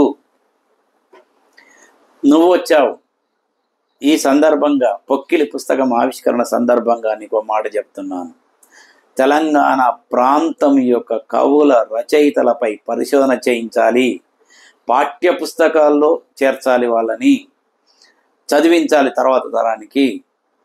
ఆ తర్వాత పరిశోధనలే కాదు, పాఠ్య పుస్తకాలే కాదు, తెలంగాణ ఉద్యమం కోసం కూడా మీరు పనిచేయాలని చెప్పారు. వారి ఆ ప్రజాకవి యొక్క వాక్కును వేదంగా ఆదేశంగా భావించి ఒక ఆర్డర్గా స్వీకరించి నేను పరిశోధనలు మా ఆచార్యులతో కలిపి తెలుగు శాఖలో పరిశోధనల దిశే మారిపోయింది. అప్పటి నుంచి దిశే మారిపోయింది. తెలంగాణ ప్రాంతంలో ఉండే ఉద్దిరాజు సోదరుల మీద పిహెచ్డీలు ఎంఫీలు చేయించడానికి ఉద్యుక్తులమయ్యాం. అట్లాగే ఈ ప్రాంతంలో ఉండేటువంటి కథ మీద, ఈ ప్రాంతంలో ఉండేటువంటి నాటకం మీద, నాటక రచయితల మీద, విమర్శకుల మీద, తర్వాత కవుల మీద అనేకమైనటువంటి చేయించాం. ఈ దీంట్లో నా 36 ఏళ్ళ టీచింగ్ సర్వీస్లో, అంటే కొంతకాలం పార్ట్ టైం చేశాను నేను, 33 సంవత్సరాలు వస్తుంది. ఆ 33 సంవత్సరాల పర్మనెంట్ దాంట్లో నేను తెలంగాణ సాహిత్య సంస్థలు అనేటువంటి అంశంతో పిహెచ్డి చేయడం కాకుండా, తెలంగాణ మలిదశ ఉద్యమం లేకముందే అది ఉండే రాకుండా, అప్పటికి పేరవరం జగన్నాథ్ లాంటి వాళ్ళు తెలంగాణ దాశరథి గురించి మాకు చెప్తుండేవాళ్ళు. ఇవన్నీ అవి చేశాను. ఆ తర్వాత నేను రిటైర్ అయినాటికి 22 పిహెచ్డీలు చేయించాను. దాంట్లో ఎక్కువ శాతం తెలంగాణ సాహిత్యం మీద, వ్యక్తుల మీద, కవుల మీదనే ఉంటాయి. ఇంకా రెండవది 25 ఎంఫిల్ అయిపోయాయి. 25 మంది ఎంఫిల్ నా దగ్గర డిగ్రీ తీసుకున్నారు, ఎంఫిల్ డిగ్రీ. వాటిలో కూడా అట్లాగే తెలంగాణ సాహిత్యానికి సంబంధించినవి చేయించాము. లోకల్ కవులను చూడకుండా వాళ్ళు చేసిన సాహిత్య కృషిని దృష్టిలో పెట్టుకొని చేయించాను. ఇప్పుడు నా దగ్గర 24 పిహెచ్డీలు అయిపోయాయి, 25 ఎంఫిల్ అయిపోయాయి. ఇంకా కొంతమంది అడ్మిషన్లు తీసుకున్నారు, రిటైర్ అయిన కావడానికి ముందు తీసుకున్నారు, అవి కూడా కొనసాగిస్తున్నాను. ఇది నా పరిశోధనకు సంబంధించినటువంటి అవి. అయితే తెలంగాణ ఉద్యమంలో తెలంగాణ రచయితల వేదికకు జిల్లా అధ్యక్షుడిగా 6 సంవత్సరాలు పనిచేశాను నేను. నాతో పాటు నేను అధ్యక్షుడిగా చేస్తే వీరాచార్య అని ఇంకొక కవి, విమర్శకుడు, నాటక రచయిత వీరాచారి, డాక్టర్ వీరాచారి గారు, తెలుగు అధ్యాపకులు సీకేఎం కాలేజీలో, వారు సెక్రటరీగా ఉన్నారు. వలసపైడి ట్రెజరర్గా ఉన్నారు. మాకు సలహాదారులుగా అనిచెట్టు రజిత మేడం, పొట్లపల్లి శ్రీనివాసరావు గారు, పైన నందిని సిద్ధారెడ్డి గారు, లోకల్లో విఆర్ విద్యార్థి గారు, రామశాస్త్రి గారు, ఇట్లాంటి పెద్దవాళ్ళందరినీ కలుపుకొని మేము తెలంగాణ మలిదశి ఉద్యమంలో తెలంగాణ రచయితల వేదిక మీద అనేక ఉద్యమాలు చేశాము. తర్వాత 33 సభలు నిర్వహించామండి, సమావేశాలు నిర్వహించాము. 33 చరిత్రాత్మకమైనటువంటి ప్రాంతం హనుమకొండలో విజయటాకీస్ రోడ్డు, పింజర్ల రోడ్ శ్రీ రాజరాజ నరేంద్రాంధ్ర భాషా నిలయం అని 1904లో ఏర్పడినటువంటి తెలుగు భాష ఉద్యమం కోసం ఏర్పడినటువంటి ఆ గ్రంథాలయంలో 33 సమావేశాలు ఏర్పాటు చేశాం. ఏమిటి అంటే, వరంగల్ను చైతన్యవంతం చేసిన, వరంగల్ను సాంస్కృతిక వైభవంగా తీర్చిదిద్దినటువంటి మహానుభావుల యొక్క రచనలను, రచయితలను ప్రతి నెల 2-3 పరిచయం చేస్తూ వచ్చాం.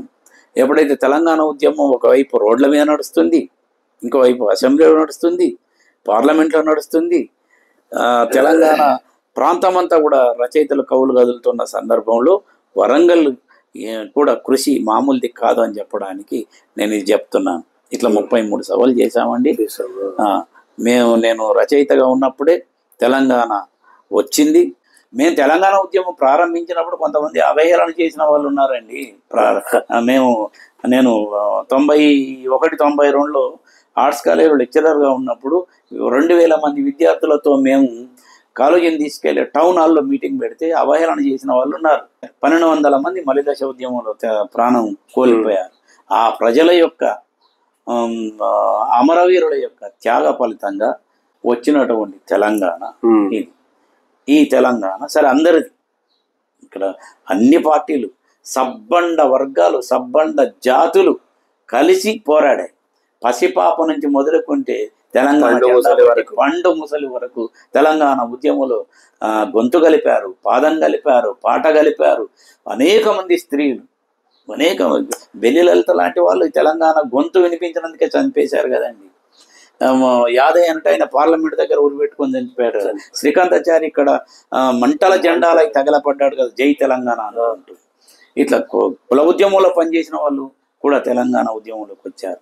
అంటే అందరూ వచ్చారు, అక్షరాస్యులు, నిరక్షరాస్యులు, కూలి వాళ్ళు, మేధావులు అందరూ వచ్చారు. అందుకే దీనికి నాయకత్వం వహించింది, దీనికి అటో ఇటో చేసినటువంటి వాళ్ళు ఖచ్చితంగా మనం చెప్పుకోదగింది. ఆ తర్వాత తెలంగాణ ఏర్పడిన తర్వాత తెలంగాణ పునర్నిర్మాణానికి పనిచేయాలి. అందుకోసం నాకు దక్కినటువంటి అవకాశం ఏమిటండి అని అంటే, తెలంగాణ ప్రభుత్వం నన్ను హై స్కూల్ నుంచి ప్రాథమిక పాఠశాల నుంచి మొదలుకుంటే ఇంటర్మీడియట్ వరకు ఉన్నటువంటి పాఠ్య పుస్తకాల రూపకల్పనలో నన్ను ఒక సభ్యునిగా తీసుకున్నారు.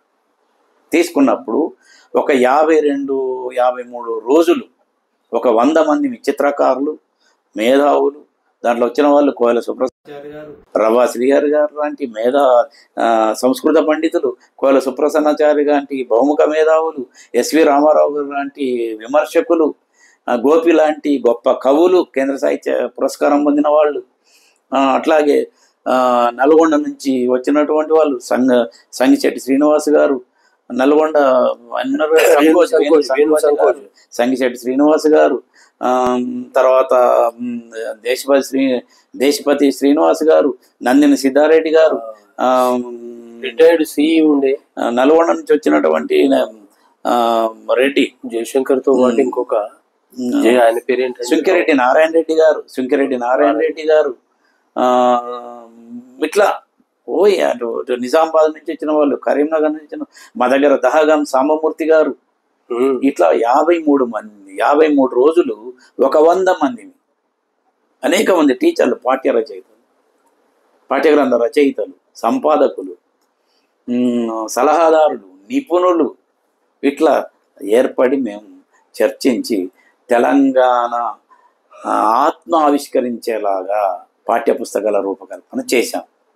నేను కొన్నిటికి సంపాదకుడుగా ఉన్నాను, కొన్నిటికి విషయ నిపుణుడుగా ఉన్నాను, కొన్నిటికి సంపాదక మండలిలో ఉన్నాను. ఇంటర్మీడియట్కు మాత్రం నేను 2 సార్లు, వాళ్ళ రూల్ ఏంటంటే 2 సార్లు ఒక సంపాదకుని తీసుకోవద్దు, కానీ మా గ్రూపులో ఉన్న వాళ్ళం, సంపాదక మండలిలో ఉన్నవాళ్ళం, నేను ప్రధాన సంపాదకుని వెళ్ళాను. నిత్యానందరావు ఇప్పుడు తెలుగు యూనివర్సిటీ వైస్ ఛాన్సలర్, సూర్య ధనంజయ, వీరనారి చాకలైలమ్మ గారి వైస్ ఛాన్సలర్ సూర్య ధనంజయ గారు, తర్వాత నేను, మేమందరం ఇంటర్మీడియట్ పాఠ్య పుస్తకాలు రూపొందించిన వాళ్ళం. సువర్ణ వినాయక్ గారు, ఆయన గొప్ప విజనరీ. సువర్ణ వినాయక్ గారు హై స్కూల్ పాఠ్య పుస్తకాలు కానీ జూనియర్ పాఠ్య పుస్తకాలు కానీ రూపొందించడంలో వారు పనిచేశారు. అట్లాంటి అవకాశం వచ్చింది. ప్రధాన సంపాదకులు జూనియర్ ఇంటర్మీడియట్కు తెలుగు పాఠ్యపుస్తకాలని తయారు చేశాం, మోడర్న్ లాంగ్వేజ్ పాఠ్యపుస్తకాలను తయారు చేశాం. వాటికి నేను ప్రధాన సంపాదకులుగా ఉన్నాను. తెలంగాణ ప్రాంతంలో ఉండేటువంటి అన్ని జిల్లాలను బ్యాలెన్స్ చేయాలని, అన్ని వర్గాలను, సామాజిక వర్గాలను బ్యాలెన్స్ చేయాలనే ఉద్దేశంతో చాలా ఎక్సర్సైజ్ చేసి మేము పాఠ్యపుస్తకాలు ఎలాంటి పరిమితులు లేకుండా అందరిని సాటిస్ఫై చేయాలని రూపొందించాం. అయినా అక్కడక్కడ 1-2 విమర్శలు వచ్చాయి, కానీ గణనీయం కాదవి. ఎందుకంటే దిగిన వాడికి తెలుస్తుంది లోతు, మేము ఎంత ఇబ్బంది పడ్డాము, ఎంత చేస్తాము అనేది చేసాం. తర్వాత వాటి లోపాలను సవరించుకుంటే తర్వాత చేసుకోవాల్సినటువంటి అవసరం ఉన్నది. ఇట్లా మొత్తం నా సాహిత్య జీవితాన్ని, పరిశోధన జీవితాన్ని, సామాజిక జీవితాన్ని, ఉద్యమ జీవితాన్ని, కొంత రకరకాల భావజాలాన్ని చూసినటువంటి వాడిగా నా జీవితానికి ఒక పరిపూర్ణత సాధించాలన్నటువంటి క్రమంలో నేను ప్రయత్నం చేస్తున్నటువంటి వారిని. కాబట్టి దీనికి తోడు నేను మాత్రం ఎదగకుండా నా చుట్టూ ఉన్నటువంటి వర్గాలు కూడా ఎదగాలనే ఉద్దేశంతో మా కుటుంబంలో ఉన్నటువంటి మా అక్కయ్య పిల్లల్ని నా దగ్గర తీసుకొచ్చి చదివించాను. వాళ్ళు ఇప్పుడు మంచి ఉద్యోగాల్లో స్థిరపడ్డారు. ఒకరు టీచరు, ఒకరు మెడికల్ డిపార్ట్మెంట్లో పనిచేస్తున్నారు. ఆ తర్వాత ఇంకా నేను ఎక్కడికి వెళ్ళినా, ఏ గ్రామానికి వెళ్ళినా అంబేద్కర్ విగ్రహావిష్కరణలో పాల్గొన్నాను, అంబేద్కర్ సెమినార్లో పాల్గొన్నాను, అన్ని విశ్వవిద్యాలయాలకు వెళ్ళాను, అంబేద్కర్ సెమినార్లో పాల్గొన్నాను. ఎక్కడ అనంతపురం ఎస్కే యూనివర్సిటీలో, తర్వాత ఆంధ్ర యూనివర్సిటీలో పాల్గొన్నాను, నాగర్ యూనివర్సిటీలో పాల్గొన్నాను, తర్వాత ఇటు చెన్నైలో పాల్గొన్నాను, శాతవాహన్లో పాల్గొన్నాను. ఇటు సాహిత్య అంశాలు అయితేనేమిటి, తర్వాత సామాజిక అంశాలకు సంబంధించిన సెమినార్లు అయితేమి ఉస్మానియాలో పాల్గొన్నాను, సెంట్రల్ యూనివర్సిటీలో పాల్గొన్నాను. అన్నిట్లో ఇది నా జీవితానికి సంబంధించిన టోకీగా నేను చెప్పినవి. ఇక జీవితం చాలా ఇది కదా. రెండవది, కాకతీయ విశ్వవిద్యాలయంలో నేను చేరిన దగ్గర నుంచి పరిశోధనకు, పాఠ్యబోధనకు ప్రాధాన్యం ఇవ్వాలి. మా సుప్రసన్న సార్ చెప్పారు, నేను జాయిన్ అయినప్పుడే, సమాజానికి, విశ్వవిద్యాలయానికి బ్రిడ్జ్ నిర్మించాలి, యూనివర్సిటీ ప్రొఫెసర్లు బ్రిడ్జ్ నిర్మించాలి. అంతేగాని నేను విశ్వవిద్యాలయంలో ఒక ఉన్నతమైనటువంటి ఇది కదా, విశ్వవిద్యాలయం అంటే ఉన్నతమైనటువంటి విద్యాశాఖలో ఉన్నతమైనటువంటి సంస్థ కదా, దాంట్లో పనిచేస్తున్నాను, వీళ్ళందరూ గొప్పవన్నని దంతపు శిఖరాల మీద కూర్చుండి నేను గొప్ప ప్రొఫెసర్ అని కూర్చుంటే సమాజం నీ వైపు చూడదు. దిగి రావాలి, మూలాలు మర్చిపోవద్దు అని చెప్పినటువంటి వారు సుప్రసన్న గారు. అట్లా నేను ఆ లైన్లోనే వచ్చాను. అందుకే ప్రైమరీ స్కూల్ వాళ్ళు వాళ్ళ స్కూల్లో ఫంక్షన్ చేస్తున్నాం రమ్మంటే పోతాను. హై స్కూల్ వాళ్ళు చేసినా పోయి నాకు తోచిన 4 మాటలు మంచి మాటలు చెప్పిస్తాను. జూనియర్ కాలేజీలకు వెళ్ళాను, డిగ్రీ కాలేజీలకు వెళ్ళాను, విశ్వవిద్యాలయాలకు వెళ్ళాను. సమాజంలో అంబేద్కర్ విగ్రహ స్థాపన జరిగిన చోటికి వెళ్ళి లెక్చర్లు ఇచ్చి వచ్చాను. నాకు తెలిసిందే అంబేద్కర్ గొప్పతనం. ఒకసారి పేర్వరం జగన్నాథ్ గారు తెలుగు యూనివర్సిటీ వైస్ ఛాన్సలర్గా ఉన్నప్పుడు అంబేద్కర్ సంపుటాలని, ఆయన రచనలని తెలుగులోకి తీసుకొస్తున్నారు. కాకతీయ విశ్వవిద్యాలయానికి 5వ సంపుటాన్ని అనువాదం చేయమని పంపించారు. దానికి కోవెల సుప్రసన్నాచారి గారు సంపాదకులుగా ఉన్నారు 5వ సంపుటానికి. మీరు చూడండి తీసి. దాంట్లో మాజీ వైస్ ఛాన్సలర్ లింగమూర్తి గారు, అప్పుడు ప్రొఫెసర్, తర్వాత వైస్ ఛాన్సలర్ వారు, professor Ellaiah garu executive council member, Janapatla Ellaiah garu, professor Ellaiah గారు కళాశాలకు ప్రిన్సిపాల్గా 9 ఏళ్ళు చేశారు. వారు ఉండేది. ఇట్లా కొంతమంది రచయితలు ఉన్నారు. అప్పుడు సుప్రసన్న సార్, నేను రిక్షాలో వస్తున్నాను, నాకు బండి కూడా లేదు అప్పుడు. ఇద్దరం రిక్షాలో యూనివర్సిటీ నుంచి బయలుదేరి వస్తుంటే, ఇప్పుడు ఏం చదువుతున్నావు? సుప్రసన్న గారు కలిసిన, సంపత్ కుమార్ గారు కలిసిన మా గురువులు వాళ్ళు, ఏం చదువుతున్నా, ఏం రాస్తున్నావు, ఇదే అడుగుతారు, ఇక వేరే పెద్దగా అడగరు. అట్లా అడిగారు. అడిగినప్పుడు నేను ఈ మధ్య నేను చదవలేదు సార్ అంటే, వారం 10 రోజులకు ఒకసారి చదువుకోమన్నా కదా అని అవుకుంటున్నారు సున్నితంగా.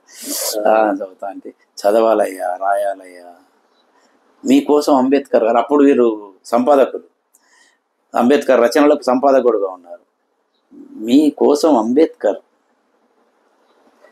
చాకిరి చేశాడయ్యా, మీరేం చదివారు, మీరేం రాస్తున్నారు అన్నారు. నాకు ఒంటి మీద, వీపు మీద సరిచినట్టు అయింది ఆ మాట. ఆ రిక్షాలో కూర్చుండి వస్తున్నాం. నిజమే కదా, అంబేద్కర్ జీవిత చరిత్ర చదివి ఉన్నాను నేను అప్పటికి. అరే, ఆయన ఎన్ని డిగ్రీలు, 38 డిగ్రీలు అండి దాదాపు అయినాయి. దేశ విదేశాల్లో చదువుకున్నాడు. సంస్కృతం చదువు చెప్పమనంటే ఆయన పట్టుబట్టి నేర్చుకొని మొత్తం భారతీయ సాహిత్యాన్ని అంతా చదివినటువంటి వాడు. దాంట్లో రహస్యాలన్నింటినీ నిర్మోహమాటంగా బయట పెట్టినవాడు. సార్ అన్నారు, మీ వర్గం నుంచి వచ్చి ఆయన ఇంత చాకిరి చేస్తే మీరేం పని చేస్తున్నారు అన్నారు. అది నాకు కొట్టేది. నాకు పెద్దవాళ్ళు ఏ మాట అన్నా దాన్ని అనుకూలంగా స్వీకరిస్తారు. అనుకూలంగా, అది మంచి. నా కోపం రావచ్చు కదా, ఎందుకు సార్ ఇంకా నా చదవమంటాను, నేను విద్యార్థిని అనొచ్చు కదా. లేదు, అది పాజిటివ్గా తీసుకున్నాను. అట్లా దాంతో నేను అంబేద్కర్ సభలు ఎక్కడ జరిగినా, ఎంత ఖర్చు అయినా నా జేబులోకి వెళ్ళి పెట్టుకొని పోయి వస్తాను. నేను అంతే, చాలా చోట్లకు వెళ్ళాను నేను. తర్వాత నాకు ఉద్యోగం వచ్చింది, రిజర్వేషన్లో వచ్చింది, ఎస్సీ రిజర్వేషన్లో వచ్చింది, అంబేద్కర్ కల్పించిన రిజర్వేషన్లో వచ్చింది. కాబట్టి నా బాధ్యత, దంతపు శిఖరాల మీద కూర్చోవద్దని చెప్పారు కదా, నేను ఇటు కూడా అనుభవించుకున్న దాన్ని. సమాజానికి, యూనివర్సిటీకి బ్రిడ్జ్ నిర్మించాలి. అందుకే మా విశ్వవిద్యాలయంలో పాఠ్య అంశాలు మార్చేటప్పుడు స్త్రీవాద సాహిత్యం, దళితవాద సాహిత్యం, మా ఆచార్యులు, గురువులను, ఆ కమిటీలను మెప్పించి మేము పెట్టాము.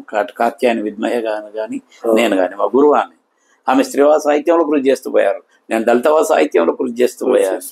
వాటిని పేపర్లుగా మేము ఇంట్రడ్యూస్ చేశాం. కొత్త తరానికి కొత్త ఆలోచన విధానాన్ని అందిస్తూ వచ్చాం. ప్రాంతీయ సాహిత్యం, తెలంగాణ ప్రాంతీయ సాహిత్యాన్ని పాఠ్యపుస్తకాలుగా పెట్టి దాన్ని అట్లా అందిస్తూ వచ్చాం. అందుకే ఉద్యమాలలో పనిచేసిన, తెలంగాణ ఉద్యమంలో పనిచేసిన, సాహిత్య ఉద్యమంలో పనిచేసిన, సామాజిక ఉద్యమాల్లో పనిచేసిన నేను ప్రొఫెసర్ని కాదు. నేను నా రూట్స్ మరవకుండా వచ్చాను, మరవకుండా రావాలి అని చెప్పి నా గురువులు చెప్పారు. అట్లేగా వచ్చాను నేను, అట్లే మీరు చేస్తూ వచ్చాను. నేను ఇప్పటికీ అదే చేస్తున్నాను. అట్లా ఉండడమే బాగుంటుంది అని మీరు, అంతే కదండి. అదే అమ్మని మనం ఇంతవరకు జీవిస్తున్నారు అంటే అంతే కదా, అంతే కదా. మన ఇట్లా నిత్యం మనలో మనం చైతన్యం చేసుకోవాలి. గురువుల మాటలు మనం చేసుకుంటూ పని చేసుకుంటూ వస్తూ. అందుకే నేను పడుకునేటప్పుడు మొట్టమొదట మా తల్లిదండ్రులను మొక్కుతాను. లేవగానే మా తల్లిదండ్రులను మొక్కుతాను. ఆ తర్వాత నేను ఇవాళ తింటున్నా, నా పిల్లలు తింటున్నారు అంటే కారణం ఆ గురువులే. నాకు ఇక్కడ ఉద్యమం రావడానికి పూర్తి సహకారాలు అందించిన వాళ్ళు ప్రొఫెసర్ పేరవరం జగన్నాథం గారు, ప్రొఫెసర్ కోవెల సుప్రసన్నాచారి గారు. అందుకే తినే ముందు గుర్తు చేసుకున్నాం, పడుకునే ముందు గుర్తు చేసుకున్నాం. లేకపోతే ఇంత గొప్ప జీవితం ఎక్కడండి? అజగజ భేదం నా జీవితానికి. తిండి లేని స్థితి నుంచి 3 పూటలు కడుపు నిండా తినే స్థితి, ఇంకోరికి ఇంకో పూట పెట్టే స్థితి ఉన్నటువంటి స్థితి నుంచి వచ్చినటువంటి వాడిని కాబట్టి దాన్ని అట్లా జీవితాన్ని సమన్వయం చేసుకుంటూ వచ్చినటువంటి వాడిని.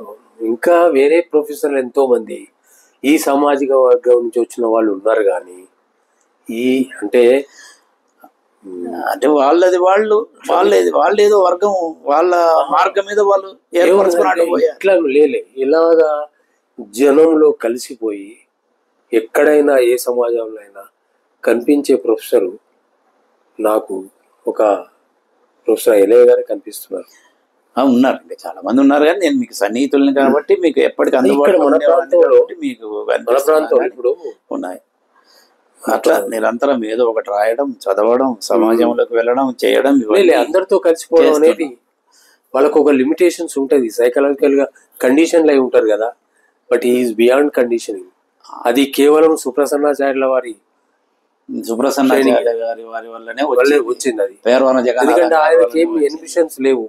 ఎక్కడైనా ఒకటి ఇందాక మనం ఏం చెప్పినా వింటారండి సుప్రసన్న గారు. మీరు ఏదైనా చెప్పు, ఏ భావజాలం అయినా కానీ వింటారు. విని దీంట్లో ఇది ఉంది, ఇది కరెక్టే, ఇది లోపం. అదే కలిసిపోవడం అనేది చాలా వినడం అనేది ఉన్నది. అది ఎంత చిన్న పిల్లవాడు పుస్తకావిష్కరణ పిలిచినా జగన్నాథం సార్ ఏదండి, ఎంత మూలకైనా సుప్రసన్న గారు వస్తారు ఎక్కడికైనా. నేను ఎంఏ అయిపోయిన విద్యార్థి కోసం ఏప్రిల్ ఎండల్లో పడి నర్సంపేట 40 కిలోమీటర్లు అండి వరంగల్కు 2 వీలర్ మీద ఎవరైనా వస్తారా? అక్కడ ఉన్న పండితులు గురువులందరూ అదే అన్నారు. అక్కడ రారండి, రారు, మీరు కానివ్వండి అన్నారు. వచ్చింది ఆ 40 నిమిషాలు 20 నిమిషాలు 25 నిమిషాలు ఎందుకు లేట్ అయిందంటే టైర్ పంక్చర్ అయిందట స్కూటర్. ఆ కాలంలో ఎండాకాలంలో పాపం అది రిపేర్ చేయించారు. అది గురువు గారే జేబులోంచి 10 రూపాయలు ఇస్తే ఆ పిల్లవాడి దగ్గర డబ్బులు ఉంటాయి. స్కూటర్ పట్టుకుపోయినాడు, పెట్రోల్ పోసి ఇచ్చాడు. మా మల్లయ్య గారికి అంకితం ఇచ్చాను. ఇంకోటి అంకితం కూడా చెప్పాలి. నేను నా 15 పుస్తకాలు ఎవరికి అంకితం ఇచ్చాను. మొదటి పుస్తకం రహస్య చిత్రం అచ్చు వేసింది మండల అధ్యక్షుడు మల్లయ్య గారు. మా వర్గం నుంచి ఎదిగినటువంటి వాడు, మొట్టమొదటి వాడు, వామపక్ష భావజాలం ఉన్నవాడు. ఆయనకు రహస్య చిత్రం అంకితం ఇచ్చారు. ఆయన ఖర్చు పెట్టాడు, దానికి ఆవిష్కరణ కూడా ఆయన పెట్టాడు. రెండవ పుస్తకం నా జీవితానికి వెలుగుబాట చూపించినటువంటి పేరవరం జగన్నాథం గారికి తెలంగాణ సాహిత్య సాంస్కృతిక చైతన్యం అంకితం ఇచ్చారు. తర్వాత మూడవ పుస్తకం సాహితీ వాహిని కాదు, సాహితీ కిరణాలు. అది ప్రొఫెసర్ డాక్టర్ పివి రమణ గారికి అంకితం ఇచ్చారు.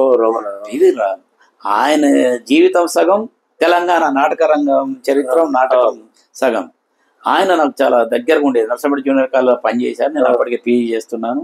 మా ఇంటికి వచ్చి కూర్చునేదండి, గుడిసె దగ్గర కూర్చునేది. గడాన్ చేస్తే నడుచుకుంటూ పోయేవాళ్ళం. మిస్టర్ ఐలయ్య, నీకు గొప్ప అవకాశం ఇచ్చింది కాలం, నువ్వు చదువుకోవాలి,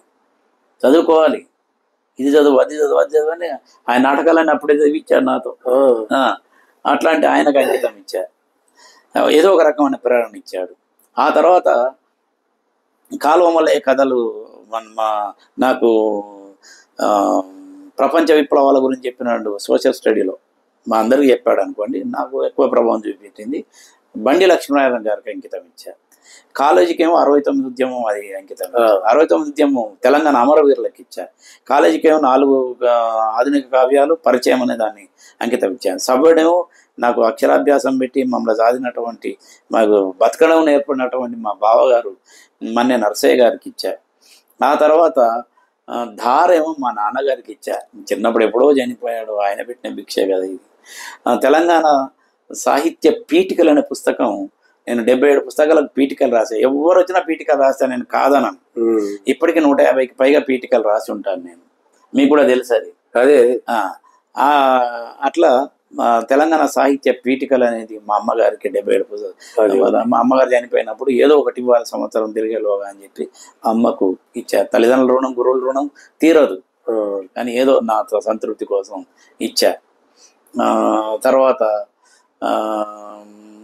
మా ఇదేమో ఏది మా తెలంగాణ కథ పరిశీలన ఏమో నేను మా బాబు, నాకు 2 కొడుకులు, ఒక కొడుకు విజయరావు 17 సంవత్సరాలు బతికాడు. పుట్టికిన దగ్గర నుంచి ఆయన చిన్న ఇది ఉండే, దాంతో పాపం 17 సంవత్సరాలు చనిపోయాడు. వెంటనే ఆయనకు తెలంగాణ కథా పరామర్శ అనేటువంటి పుస్తకం అంకితం ఇచ్చాను. ధార మా నాన్నగారికి ఇచ్చాను. ఇవన్నీ నేను చేసుకుంటూ రావడానికి ముందు నా గురువులు, సమాజం, మిత్రులు, గొప్ప మిత్రులు దొరికారు నాకు. మామూలు మిత్రులు కాదు, నాకు ఫీజు కట్టిన మిత్రులు ఉన్నారు, వాళ్ళ రూమ్లో ఉంచుకున్న మిత్రులు ఉన్నారు, వంట చేసి పెట్టిన మిత్రులు ఉన్నారు. సరే, ఒక మిత్రుడు నా దగ్గర పిహెచ్డి కూడా చేశాడు తర్వాత. నా కోసం ఆంధ్రజ్యోతిలో సాహిత్య వేదిక అని ఒక పేజ్ వచ్చేది. నేను రోజు లేవగానే గబగబా వెళ్ళి మొహం కూడా కడుక్కోకుండా చదవడం, చౌరస్తాకు వెళ్ళేది. మండే రోజు, సండే రోజు చౌరస్తా, హనుమకొండ చౌరస్తాకు వెళ్ళి ఆ న్యూస్ పేపర్లు అమ్మేట ఆయన పరిచయం అయ్యాడు. అది మొదలు అన్ని సాహిత్య పేర్లు, ఆంధ్రభూమి, ఆంధ్రజ్యోతి, ప్రభ, ఇట్లా అన్ని పేజీలు చూసిన తర్వాత ఇంటికి పోయేవాడిని. ఆయన ఒక 4 రోజులు చూశాడు. ఏంటన్నా అట్లా వెళ్తున్నా, ఆయన ఉద్యోగి అప్పటికే, ఇప్పుడు జైలు సూపరింటెండెంట్, ఆఫీస్ సూపరింటెండెంట్ ఇప్పుడు చల్లపల్లి జైలు దగ్గర. ఏంటన్నా అట్లా వెళ్తున్నావు అని అన్నాడు. లేదు తమ్ముడు, ఆదివారం శనివారం ఇట్లా వెళ్తా, సోమవారం వెళ్తా కదా, సాహిత్య పేజీలు వస్తాయంటే, ఎందుకన్నా నీకు ఆంధ్రజ్యోతి కావాలి కదా, రేపటి నుంచి మన ఇంటి ముందు పత్రిక ఉంటుందని ఆయన దినపత్రిక వేయించాడు నా కోసం. ఆ నెలకు 60 రూపాయలండి ఆ టైంలో. అట్లాంటి మిత్రులు దొరికారు నాకు. ఇంకో మిత్రుడేమో ట్యూషన్ చెప్పిన డబ్బులు నేనే వాడుకున్నాను, పుస్తకాలు కొన్నాను, కవిసేన మేనిఫెస్టో అట్లా కొన్నాను, దాంట్లో మీద రాశా, ఇది సామ్యాల డబ్బులతో కొన్నా కవిసేన మేనిఫెస్టో. అట్లాంటి మంచి మిత్రులు దొరికారు నాకు. అట్లా నా మిత్రులు వీళ్ళందరూ చేయడం వల్ల అన్ని రకాలుగా నేను చేశాను. పీజీ వరకు సంపాదకుడిగా ఉన్నాను, పాఠ్యఖండ రచయితగా ఉన్నాను, అంబేద్కర్ పాఠ్యపుస్తకాలకు పీజీ పాఠ్యపుస్తకాల సంపాదకుడిగా కూడా ఉన్నాను. ఇది నా జీవితంలో జరిగినటువంటి కొన్ని కోణాలు, జీవిత కోణాలు పరిచయం చేశాను. మంచి చాలా సేపు చాలా విషయాలు చెప్పారు సార్. అయితే మీరు ఒక్క విషయం చెప్పాల్సినది లాస్ట్లో. ఏంటిదండి? ఇప్పుడు ఎవరికైనా సహచరి యొక్క పాత్ర, సతీమణి యొక్క పాత్ర మన జీవితంలో చాలా ముఖ్యంగా ఉంటుంది. మీరు ఆ విషయం కొంచెం చెప్తే చాలా బాగుంది. అది నెక్స్ట్ నేను అదే చెప్దాం అనుకున్నా, మీరు అడిగారు అది.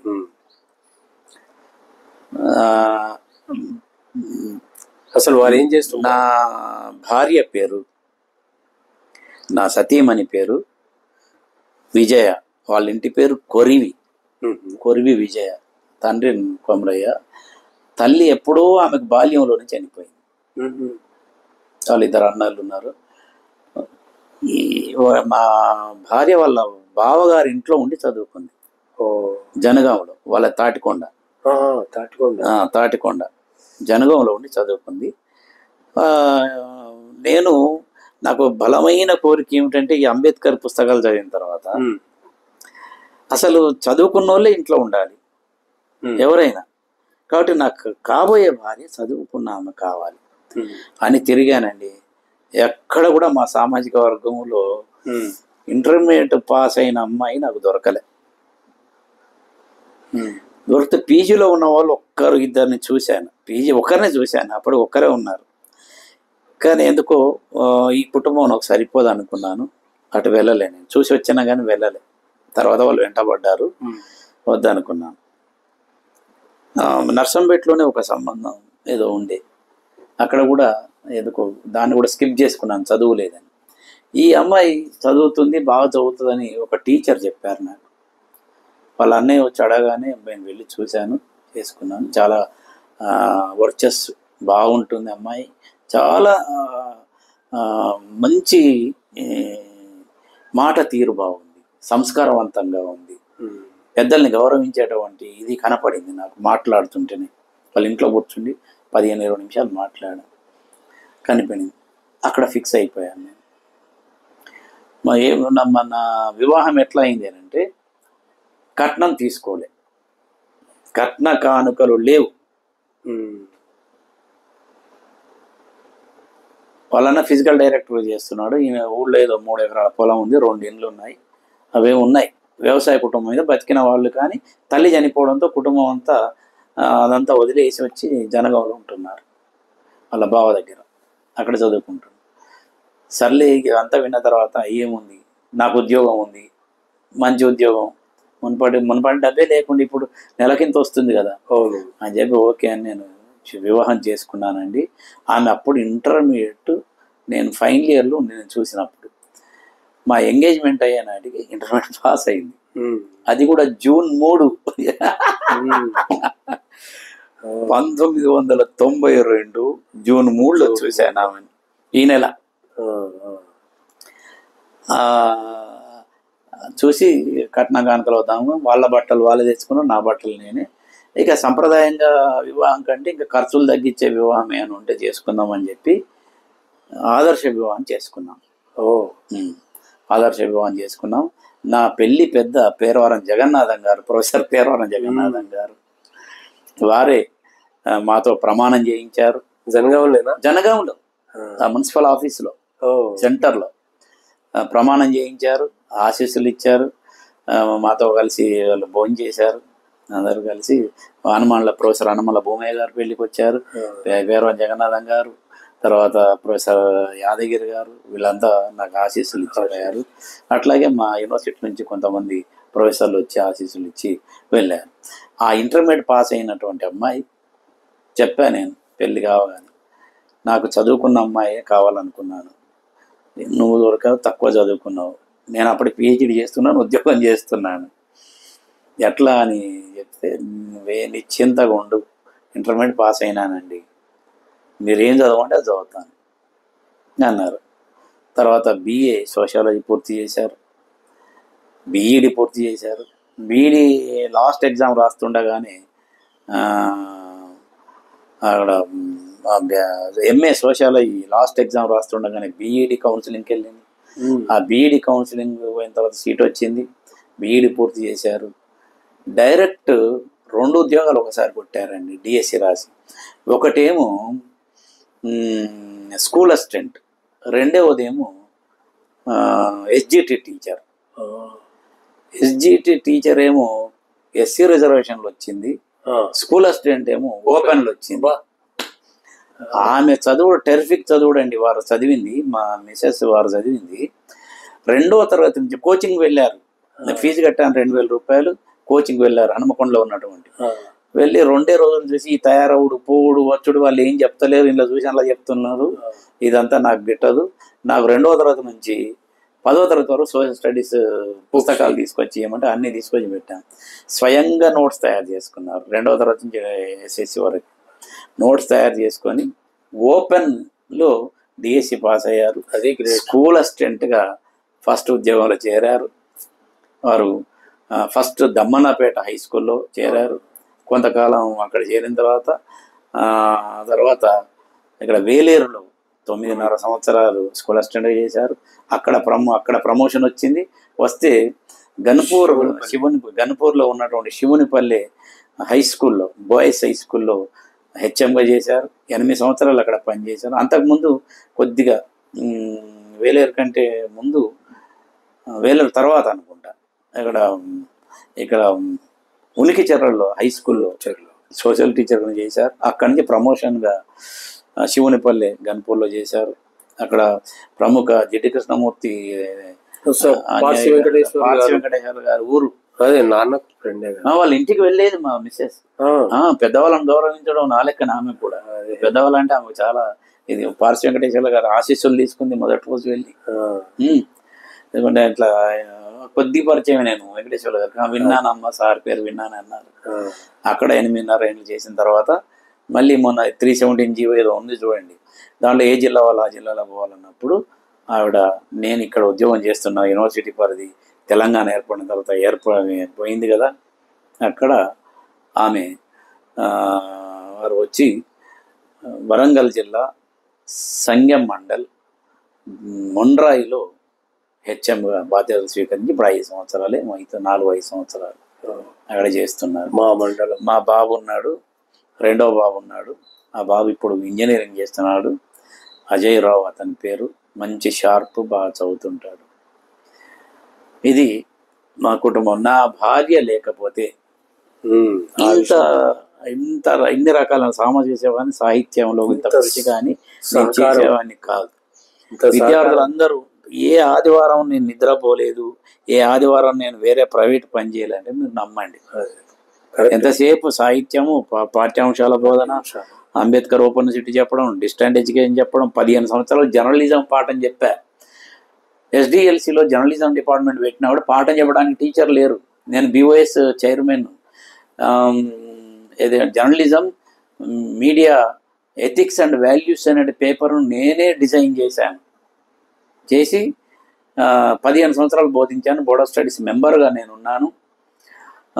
తర్వాతగా నా విద్యార్థులందరూ పీజీ వాళ్ళు చేసి ఉన్నారు అక్కడే, కాబట్టి వాళ్ళు చెప్తారండి నేను తప్పుకుంటానని నేనే వాలంటీర్గా తప్పుకున్నాను. అట్లా జర్నలిజం, ఎస్డిఎల్సి ఎంఏ విద్యార్థులకు, అంబేద్కర్ ఎంఏ విద్యార్థులకు 33 సంవత్సరాలు కలిపి పాఠం చెప్పాను.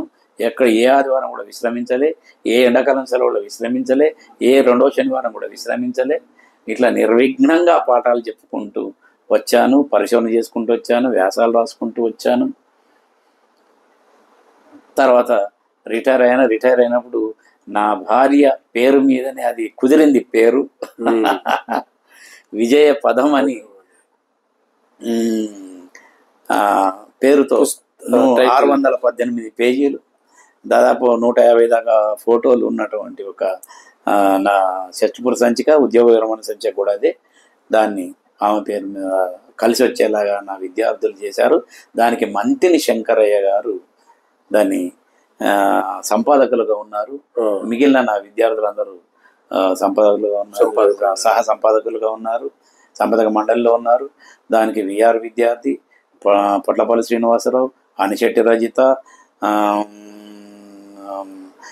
రామశాస్త్రి, తర్వాత వీరస్వామి, తర్వాత బుచ్చిరాములు లాంటి మా మిత్రులు కొంతమంది సలహా మండలిగా ఏర్పడి దాని సలహాలు ఇస్తూ, అంపశే నవీన్ గారు సలహా మండలిలో ఉండి దాన్ని నడిపించారు. మంచిగా వచ్చిందని సాహితీ పనులు అందరూ అంటున్నారు. సో ఇది నా మిస్సెస్కి సంబంధించినట్టు మాకు సంబంధించి. అయితే ఒక ట్విస్ట్ ఏమిటంటే, ఇక్కడ నా మిస్సెస్ రాసిన వ్యాసం ఉంటుంది చూడండి, దాంట్లో విజయ పదంలో ఉంది. పెళ్ళి అయినాక ఒక 2 సంవత్సరాలు 3 సంవత్సరాల తర్వాత అనుకుంటా వాళ్ళ అన్న ఒక స్కూటర్ తీసుకొచ్చి గిఫ్ట్గా ఆమెకి ఇచ్చాడు. ఉండని బావగారు కానీ అది తప్ప మాకేమి లేదు. ఏమి అదే చెప్పాలి కాబట్టి అది చెప్తున్నాను నేను. అది సరే, అంత ప్రేమగా వాళ్ళు ఇచ్చారు, ఎక్కడ ఇది లేదు. ఇట్లా ఆదర్శమైనటువంటి వివాహము, ఆదర్శమైనటువంటి వ్యక్తులతో తిరిగాను, మహానుభావులతో తిరిగాను, అందుకే పెద్దలతో తిరిగాను. అందుకే ఇది నా జీవిత ప్రస్థానం, సాహిత్య ప్రయాణం. అది ఏమండి ముగించు. దీంట్లో నాకు దొరికిన మిత్రుల గురించి చెప్పాలండి. సీతారామ అని నాకు పీజీలో మంచి కవి, అప్పటికి పత్రికలలో ఆయన వ్యాసాలు వస్తున్నాయి, కవిత్వం వస్తుంది. ఆయన నా పీజీలో నా పక్క రూమ్ కావడం నా అదృష్టం. ఆ తర్వాత ఆయనే ఆధునిక సాహిత్యం వైపుకు మళ్లించడానికి మన కొద్దిగా తెలుసు, కానీ ఆయన అప్పటికే అంతా చదివి వచ్చాడు. సలీం అని ఇంకొక వ్యక్తి ఉండేవాడు. ఆయన సాహిత్య చరిత్రలు చదివాడు, చరిత్రలు చదివాడు, ఇంకేవో ఖమ్మం వీళ్ళ ఇద్దరిది. ఆయన కొంతకాలం నేను సలీం రూమ్లో ఉన్నాను. ఆయన చదివే విధానం విచిత్రంగా ఉండేది. 15 రూపాయల వ్యాసాన్ని ఒక చిన్న చిన్న స్లిప్లో రాసుకునేవాడు, రాసుకునే పరీక్షలో అది రాసేవాడు, పాస్ అయ్యేవాడు. ఆ చదివే విధానం అది. ఆ సీతారామేమో ఈ సాహిత్యానికి సంబంధించిన అంశాలను అనేకం నడిచిపోయేది. హనుమకొండ చివరస్త దాకా చెప్పుకుంటూ వెళ్ళేవాళ్ళం, రాత్రంతా చదువుకునేవాళ్ళం, చర్చించుకునేటువంటి వాళ్ళం. ఆ సాన్నిహిత్యం ఇప్పుడు 40 ఏళ్ళ నుంచి ఆయన మైత్రిని వదిలేయలేదు. అదిగా సుప్రసన్న గురువులలో సుప్రసన్న గారు నా గురువులలో 40 సంవత్సరాల నుంచి నిరంతరం సంభాషిస్తున్న ఏకైక గురువు ఎవరైనా ఉన్నారంటే కోల సుప్రసన్నాచారి గారు. ఇది నిర్బంధం లేదు వారి దగ్గర, లేదు. వారిని ఏమన్నా నేనంటే, సార్ మిమ్మల్ని నా అభిమానం కొద్ది మిమ్మల్ని, ఎందుకంటే వేదాలు చదివారు, ఇతిహాసాలు చదివారు, పురాణాలు చదివారు, అష్టాదశ పురాణాలు చదివారు, 18 పురాణాలు చదివారు, ఆ తర్వాత ఆధునిక సాహిత్యం చదివారు, సంప్రదాయ సాహిత్యం చదివారు, ఆధునిక సాహిత్యంలో కథ, నవల, నాటకం, కథానిక, హైకుల దాకా చదివారు, ఇప్పుడు నాణ్యలు చదివారు. ఇది ఏమిటండి ఒక 90 ఏళ్ళ వ్యక్తి? అదే కదా ప్రత్యేకత. మీరు ఒక ప్రొఫెసర్ని ఎవరైనా అడగండి, ఒకటే భాగం చెప్తాడు, ఇది నాది ఇదే భాగం అని చెప్తారు. వీరు అన్ని చదివారు. అందుకే 40 ఏళ్ళు నిరంతరం ఒక గురువుతో సంప్రదించుతూ చదివాను అని అంటే నేను, అందుకే ఇంత ఎదిగారు మీరు. ఎదిగింది తక్కువే సాహిత్యపరంగా. వారు అన్నారు, జీవితం 1000 అంచుల గొడుగు అని అంటారు, 100 అంచుల గొడుగు అంటారు. సుప్రసన్న గారు శతాంకురులు అంటారు, జీవితం 100 అంచుల గొడుగు. కాబట్టి నాకు దాకిన పార్శ్వాలలో వీళ్ళందరూ ఉన్నారు. కాబట్టి వారితో నిరంతరం సంభాషిస్తున్నా. మరొక మాట, నాకు ఉద్యోగం రాగానే ఉస్మాన్ యూనివర్సిటీలో నేను అభిమానించే ఒక పోయెట్ ఉన్నాడు, ప్రొఫెసర్. వారికి లెటర్ రాశాను, నాకు ఉద్యోగం వచ్చింది కాకతీయ యూనివర్సిటీ తెలుగు డిపార్ట్మెంట్లో అని. వారు ఒక లెటర్ రాశారండి, ఇన్లాండ్ కవర్ రాశారు, ఇన్లాండ్ లెటర్ రాశారు. మిత్రమా, నీకు కాలం చక్కని అవకాశం ఇచ్చింది. విశ్వవిద్యాలయం ఉద్యోగం రావడం అంటే మామూలు విషయం కాదు. చక్కని అవకాశం దొరికింది. కాలం ఇచ్చిన ఈ అవకాశాన్ని సద్వినియోగం చేసుకుంటే నీ జీవితం సఫలమవుతుంది అని రాశారు. వారు ఆ కార్డు రాసి, ఆ ఉత్తరం రాసిన వారు డాక్టర్ ఎన్ గోపి. ఇప్పటికీ నన్ను పాఠం చెప్పలేదు కానీ జీవిత పాఠాలు నేర్పారు. చాలా వారితో మాట్లాడుతుంటాను ఎక్కువగా, వారి సాహిత్యం చదువుతుంటాను, అందరి చదువుతుంటాను అనుకోండి. నాకు బాగా ఇట్లా ఉన్నవాళ్ళు అది. మిత్రులలో సీతారాంతో విడవని స్నేహం, సామ్యల్ అని, కొంగర సామ్యల్ బాల్యం పోయం ఆయనను గుర్తు చేసుకుంటూ రాసిందే. చిన్నప్పటి నుంచి కలిసి ఉన్నాం, సోషల్ ఫర్ హాస్టల్ నుంచి. ఆయన బీకామ్ అయినా, నాది బిఏ అయినా, ఆయన కామర్స్ అయినా, నేను ఎంఏ తెలుగు అయినా కలిసే ఉన్నాం, ఇప్పటికి కలిసే ఉంటున్నాం. ఆ బాల్య స్నేహితుడు ఆయన.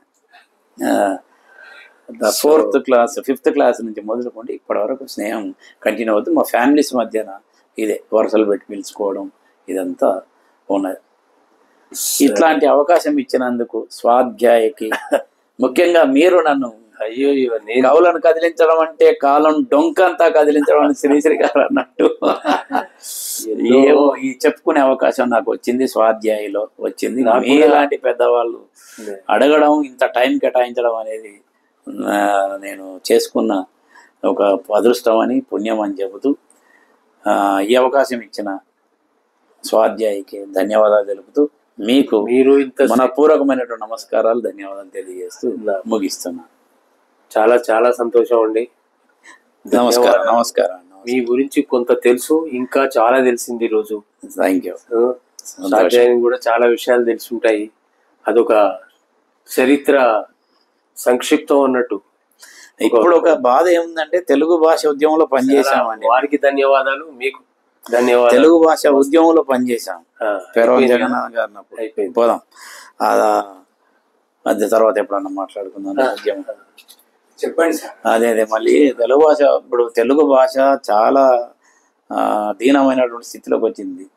పాఠ్య పుస్తకాల రచనలు అప్పుడే సువర్ణ వినాయక్ గారు, నందిని సీతారెడ్డి గారు, దేశభాష శ్రీనివాస్ గారు మేమందరం ఏం చేసామంటే గవర్నమెంట్తో 10వ తరగతి చదివేంత వరకు, అయిపోయేంత వరకు కూడా, ఇంటర్మీడియట్ వరకు కూడా తెలుగు చదవకుండా వాళ్ళు సర్టిఫికెట్లు తీసుకోవద్దు, తెలుగు సబ్జెక్టు తప్పకుండా ఉండాలని చెప్పాము.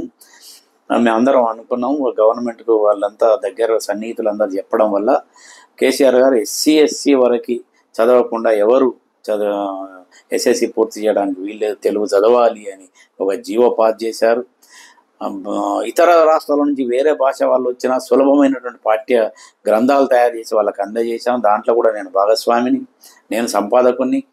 అట్లాంటి ఇచ్చినటువంటివి కూడా ఇప్పుడు ఏమైందంటే తెలుగు భాష ఎక్కడ లేకుండా చేస్తున్నారు. ఇంతకాలము ఇంగ్లీష్ నుంచి మనకి ప్రమాదం ఉన్నాం అనుకున్నాం, ఇప్పుడు సంస్కృతం నుంచి ప్రమాదం వచ్చింది. ఈ తెలుగు వాళ్ళని ఎవరని కూడా ఏ భాషకు వ్యతిరేకం కాదు, కానీ మన మాతృభాషను పరిరక్షించుకోవాల్సిన అవసరం ఉన్నది అని ఉద్యమం దేవాల్సిన అవసరం ఉంది. ఇటీవల వరంగల్లో మనం ఉన్నారు, హైదరాబాద్లో దాంట్లో నేను మెంబర్గా ఉన్నాను, ప్రెస్ క్లబ్లో పెట్టాం. కాబట్టి తెలుగు భాషను కాపాడాల్సిందిగా ప్రభుత్వాలను వేడుకుంటున్నాను. ఒక తెలుగు భాషాభిమానిగా, తెలుగు జాతికి సంబంధించిన వాడిగా, భారతీయుడిగా అన్ని భాషలకు రాజ్యాంగం ఇచ్చిన 22 భాషలకు సమప్రాధాన్యం ఇవ్వాల్సిందే. మన మాతృదేశంలో తెలుగు భాషకు ప్రాధాన్యత ఇవ్వాల్సిందే అని తెలియజేస్తూ దాన్ని కాపాడాల్సిందిగా కోరుకుంటూ ధన్యవాదాలు చెప్తూ ముగిస్తున్నాను. ధన్యవాదాలు ఆచార్య మన్నయ్య గారు. చాలా మంచి కన్వర్జేషన్ నడిచింది. Thank you.